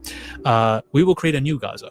So we should push out the current batch of Palestinians that are left from the absolute devastation that they've gone through. We're going to push them to Egypt. And then we're going to take the land. It's got such great real estate value. We're going to turn it into a resort. It's going to be called the New Gaza. He said this with his own words. Do you understand what we're dealing with, guys? Do the bootlickers that still support this administration, do the non-woke, the anti-woke guys who support this administration, who hate cancel culture and all this woke politics, pandering BS, but will never, ever, ever question their slavery to a certain country, do you guys not see it? You're willfully blind, aren't you? You're like sheep. You're cattle. You guys don't see what's happening here? No connection, right? No connection. It's not as if Trump is just doing absolutely everything that this other guy wants, Bibi. It's not like Bibi was also on the Epstein files. It's not like this dude Epstein was a Mossad agent working for that country, collecting blackmail on Trump and all these other world leaders so that he can effectively control politics, science, culture war, all that stuff. It's not like that ever happened. Like a lot of the bootlickers will believe in every other conspiracy theory except for this, right? Very interesting. Truth doesn't matter to these people, by the way. They stand for nothing. I hope you know that. To my audience, even if you were fans of this administration, if you were fans of Trump, it doesn't matter. I'm sure you guys are seeing the truth now. If you are in an argument with someone who still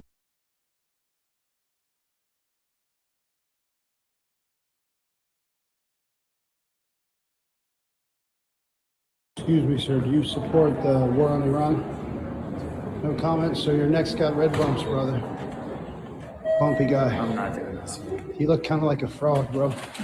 You look like a chubby.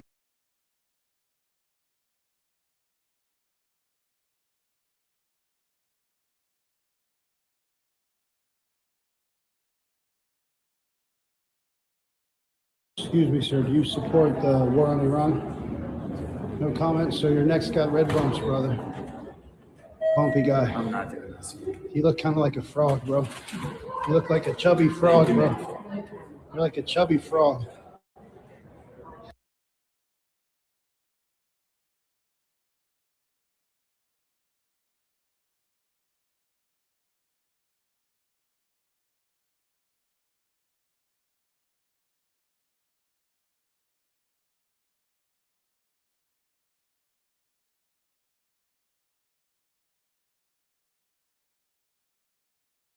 Excuse me, sir. Do you support the war on Iran? No comment. So your neck's got red bumps, brother. Bumpy guy. I'm not doing this. You look kind of like a frog, bro.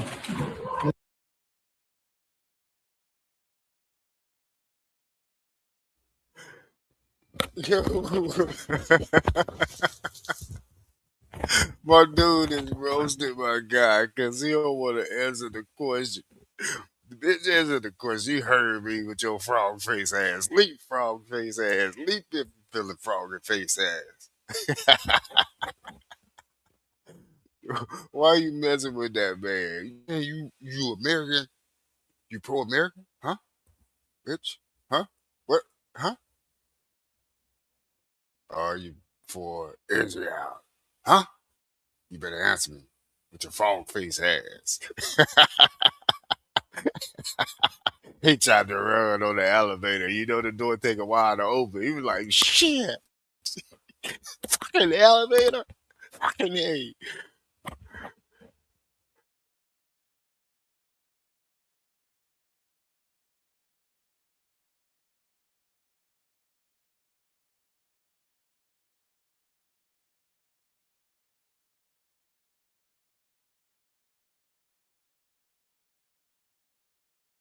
You look kind of like a frog, bro.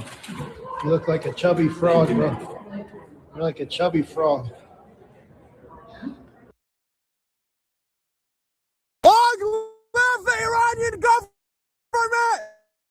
Long live Khomeini! This isn't a Zionist American-backed revolution!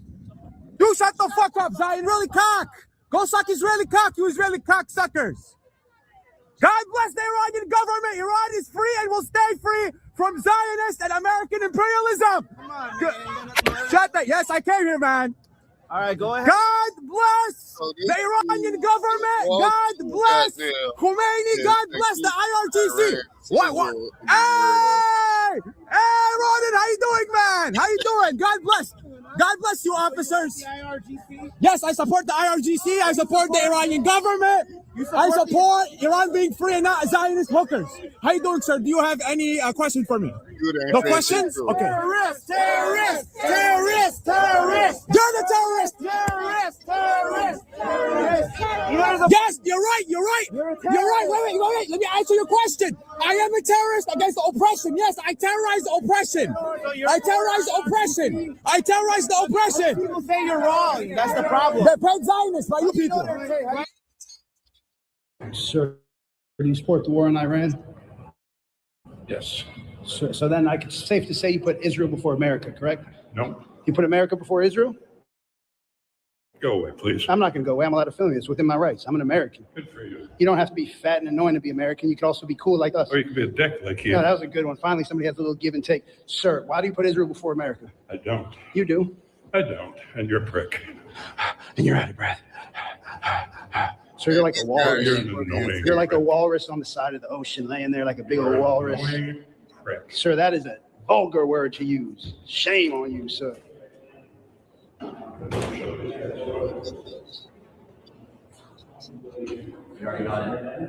Sir, what are you showing her?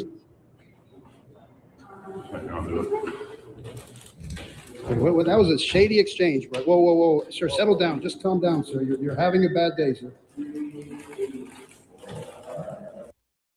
Yeah? Sir, do you support the war in Iran? I'm on the phone, man. I don't care. Do you support the war in Iran? I'm on the phone. No, you can't say if you can answer that, but you can't say yes or no to war with Iran. Classic jabroni. Hey, gentlemen, do you guys support the war in Iran? Sorry, we're not talking to anybody. Are you not talking to anybody? But I'm talking to you, and this is a public space. So you're going to need to go to private space if you don't want to talk. Okay, well, we're happy to go to You're in private space, okay? So you got a triple chin. You know that, right? Wow. It's hard. It's hard to go. It's hard to go places in this town with a triple chin. You're going to be a staffer forever, bro. He's not a staffer. Oh, what is it then? I'm not a staffer. I'm super high power levels. Let's see. John Huston. Are you guys Israel first or America first? Do you guys put Israel before America? I'm getting Israel first vibes from this crowd. He don't do that. You better not say the wrong answer. Sir, do you support the war in Iran? Sir? Do you support the war in Iran? Why are you asking me? Because you look like you're a Mossad agent. That's why. You like that one? I like my bald brother. You guys give me a shave. I use the cheapest razor possible and shave, bro. Excuse me, sir. Do you support the war in Iran, sir? Are you a Mossad agent, sir? Are you undercover for the Mossad? You look like Mossad, bro. Big Mossad vibes. Do you support the war in Iran? I'm not talking. You're not talking to me? So you look like you might be an Iranian agent. I'm not an Iranian. You're not an Iranian agent? Are you sure? Can we verify that on AI? AI, let's confirm he's not IRGC. Oh, thanks. That's a thoughtful guy. Thoughtful. Lucky my insurance adjuster's calling me, sir. My dude left home on a kamikaze mission. I said. Excuse me, guys. America first or Israel first? Anybody? We're in the middle of a meeting. Oh, you're in the middle of a meeting? I didn't ask, and I don't care. Just kidding, man. I was just having fun, man. Come on, man. You guys can't lighten up? Come on, guys. Have some fun, bro. This is life, bro. You only live once. You're all going into the dirt. Stop acting so uptight, and none of you are really good looking or important. It's okay. Have some fun. Look at this bald guy. Sir Baldman, do you put America first or Israel first? Your bald head looks pretty good. I know. Thanks, bro. That's why I said it. Oh, no, the women always protect the men in the Capitol. That's like a consistent theme. You don't have to protect them. So you know you can see your reflection in the top of your bald head, bro. That's fine. She knows he's an agitated one. Sir, are you getting agitated? This bald guy has anger issues. Another bald white man with anger issues. Okay, guys, we're gonna have to clear it out. See that the man's supposed to protect the woman, not the woman protect the man. Come on, gentlemen. Thank you for participating in our film. Catch you next time.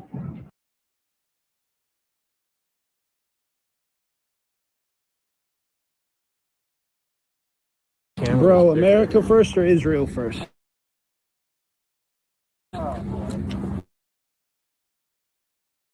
You're a chicken, bro. You're a coward. Hey, first. You can't answer America first or Israel first? So you're not cool, bro. You're not cool, sir. Totally loser. Totally lame, bro. Guys, America first or Israel first? Can't answer that one? Yes. Tough one? We're not doing this. Free Palace, this guy looks like he's the mean one. He's the assassin right here. This guy doesn't play. Thank you. I appreciate it. We're not doing this right now. We're not? No. Yes, we are. Guys. You're looking to the police for help right now? Guys. You're looking to the police? You're trying to give them the look and they don't care? How does that feel? Does that make you feel powerless, meaningless, worthless, useless? So what is this little pin you got there? Is that Colorado? What state you from, boy? Sir, you got no future in politics. You're a lifelong aide. It's giving lifelong aid.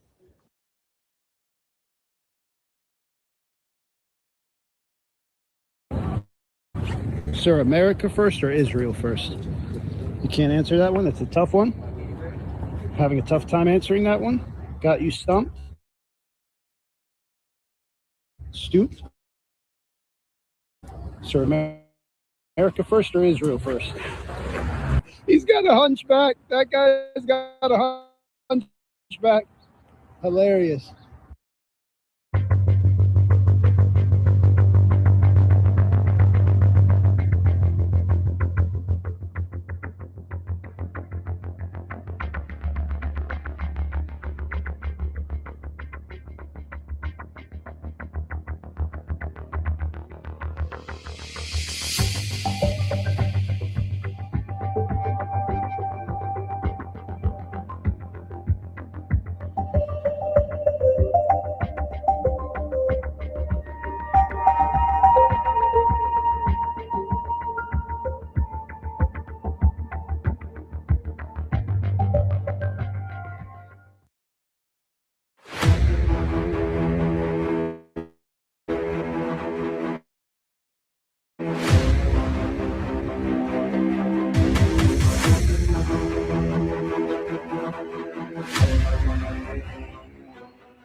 What will Russia do after the war with Ukraine ends? Well, that depends on how it ends, because if Russia eventually conquers Ukraine, it may be tempted just to keep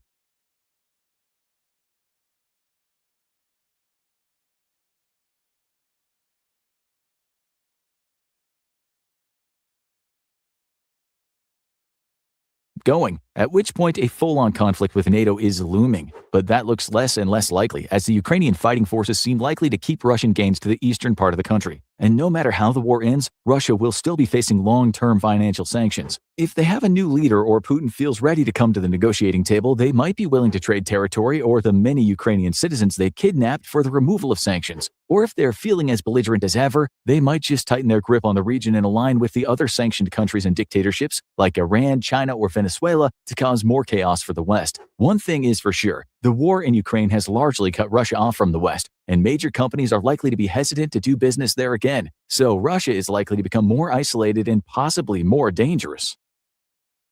Where would the Ukrainians be right now without US weapons? How much of their country would they have lost? Without that sort of aid, I think Ukraine would have been probably overrun, defeated, certainly would have lost a lot more. Lieutenant General Ben Hodges served as the commander of the US Army in Europe. He retired in 2017 and is now an advisor to NATO. Hodges told us the Biden administration has failed to explain to Americans what they're getting for their dollar in Ukraine. If you think about it, Russia has been for decades and still is an existential threat for Europe and the United States. I mean, just listen to what their leaders say. Look at the thousands of nuclear weapons. They clearly will keep going if they're not stopped. Sounds like you're saying stopping Vladimir Putin in Ukraine directly benefits every American. Absolutely. This war is about so much more than just Ukraine. This video shows the destruction that continues in Ukraine.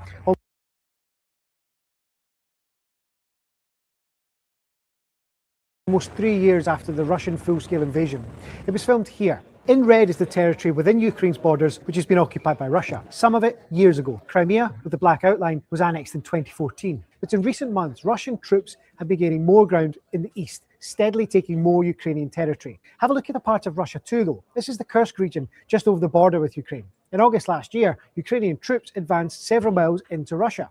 This verified footage, issued by Ukraine this week, shows fighting in the area. Again, territory has been lost and gained by both sides over the past 6 months, but Ukrainian troops are still in this part of Russia.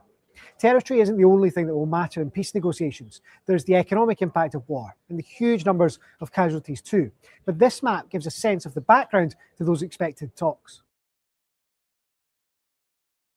It looks like Babylon is falling, and I'm here for it.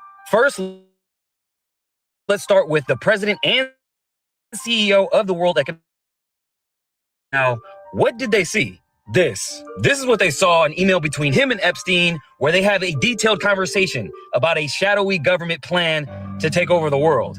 Like, seriously. Now, Epstein writes him about the Trilateral Commission, an NGO, a non-government organization, which he wants to bring into the 21st century, which he says, making Davos a permanent place for discussion, not a one-trick pony. Borge says exactly, we need a new global architecture. The World Economic Forum is uniquely positioned. Then Epstein says Davos can replace the UN, cyber, crypto, genetics, international coordination, like my stint at Trilateral. And just for context, the Trilateral Commission was founded by David Rockefeller in 1973, in which he asked himself for Epstein to be a part of. And does anybody find this odd that the UN has a strategic partnership with the World Economic Forum to accelerate the implementation of Agenda 2030? And here's another article by the World Economic Forum saying, now is the time for a great reset, posted in 2020. Very interesting timing. But it doesn't stop there, because a Rothschild might be coming under investigation due to these emails linked to Epstein. Now, this one gets weird. Ariane Rothschild says, thanks, thrilling hunt. Epstein says, great photo. She says, got it. Amazing old male, amazing hunt. Are you guys thinking what I'm thinking? Now, I'm not making any claims, but do you guys remember that old movie called Surviving the Game, where a bunch of millionaires and billionaires hunt homeless people for sport? Just saying. Now, of course, she's panicking about this because she's asking all her bank clients not to leave her over the Epstein files, in which the company she oversees manages about $200 billion. So Good luck with that. But here's the nail in the coffin for her, because she signs off on a deal with Epstein for his company, Southern Trust, in which was $25 million for risk analysis. Oh, you mean the same company that got sued by the Virgin Island government for $105 million cash for facilitating trafficking and child abuse. Got it. And this is in addition to the $80 million for the economic development tax benefits that were fraudulently obtained by Epstein and his associates. She was in great company, I see. Now, you guys, there is a whole lot more, but I'm doing a bigger breakdown on my YouTube, The Maverick Approach, so make sure you guys check that out. And let me know what you guys think below. Hey. Bitch, you better praise God, or I'm a shooting. That's on God. I ain't playing by my Lord and Savior. I'm on my job. In the face. Jesus is the one. Hell yeah, praise Jesus Christ, nigga. Free Palestine, free TK. I don't know that they want to settle. If they don't want to settle, we're out of there. You know, I watched over the last week or so what's going on in Europe. This thing could end up in World War III if we don't get it settled. Russia-Ukraine war update 2026. How much territory does Russia currently control in Ukraine? Overall, 12%. But we have to focus on Eastern. Russia holds 99.68% of Luhansk Oblast. They're only missing this tiny bit here. Then Russia secured 78% of Donetsk Oblast. This is where the bulk of the fighting is taking place. These two regions are commonly called the Donbass, and it's the main objective for Russia if it wants to be able to claim a win in this war. Then we can see that in Kherson, Russia controls 75% of the area, no real change since 2022. But it's to the east in Zaporozhye that things are moving. Russian forces now hold 75% of the Oblast. As part of the same axis of advance, the Russian army pushed into Dnipropetrovsk Oblast with just the tip of its forces, where they control 0.5% of the region. Additionally, there's also fighting in the north in Kharkiv Oblast, where Russia controls 4.64% of the land. And north of that, in Sumy, Russia holds 1% of the oblast, following their cross-border incursion after the Kursk campaign. But don't forget, this is a war of attrition. Russia's goal is to tire out Ukraine.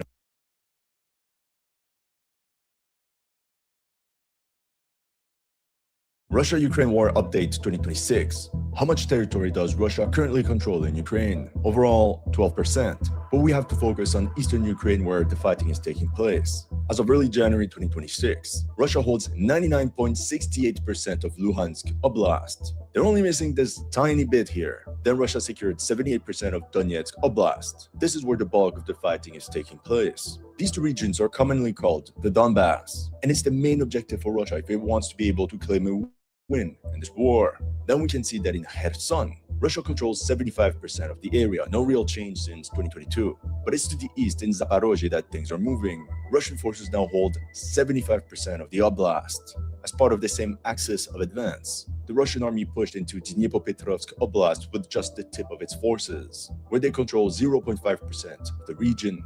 Additionally, there's also fighting in the north in Kharkiv Oblast, where Russia controls 4.64% of the land. And north of that, in Sumy, Russia holds 1% of the oblast, following their cross-border incursion after the Kursk campaign. But don't forget, this is a war of attrition. Russia's goal is to tire out Ukraine until it cannot fight anymore, so Russian forces could gain much more ground if the Ukrainian army happened to collapse. All right, so we got a Sabrina Carpenter, whoever the hell that is, and a Hillary Clinton. These face matchup things are insane, y'all. Let me know what you think in the comments. Check this out. If you ever dreamt of a better version of yourself, and in the meantime, oh hell, take care of yourself. Younger, more beautiful, more perfect. One single injection unlocks your DNA, starting a new cellular rhythm. No hell, Another version of yourself. Before I read the Epstein files, I would have completely dismissed this as ridiculous. But now that I know the things I know from there, I don't dismiss any conspiracy theories anymore. But what do y'all think? Why Ukraine is now ready for a peace deal with Russia. After the invasion of Ukraine, Zelensky repeatedly ruled out negotiations with Vladimir Putin. Kyiv demanded a full withdrawal of Russian forces.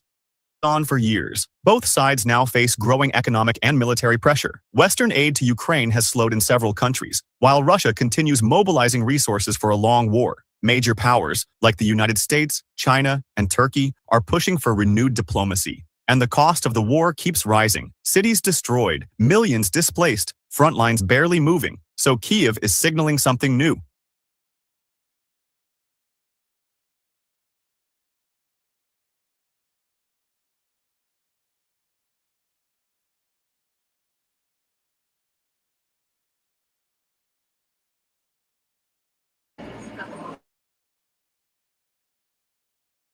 In the Russian city of Bryansk have experienced Ukrainian attacks before.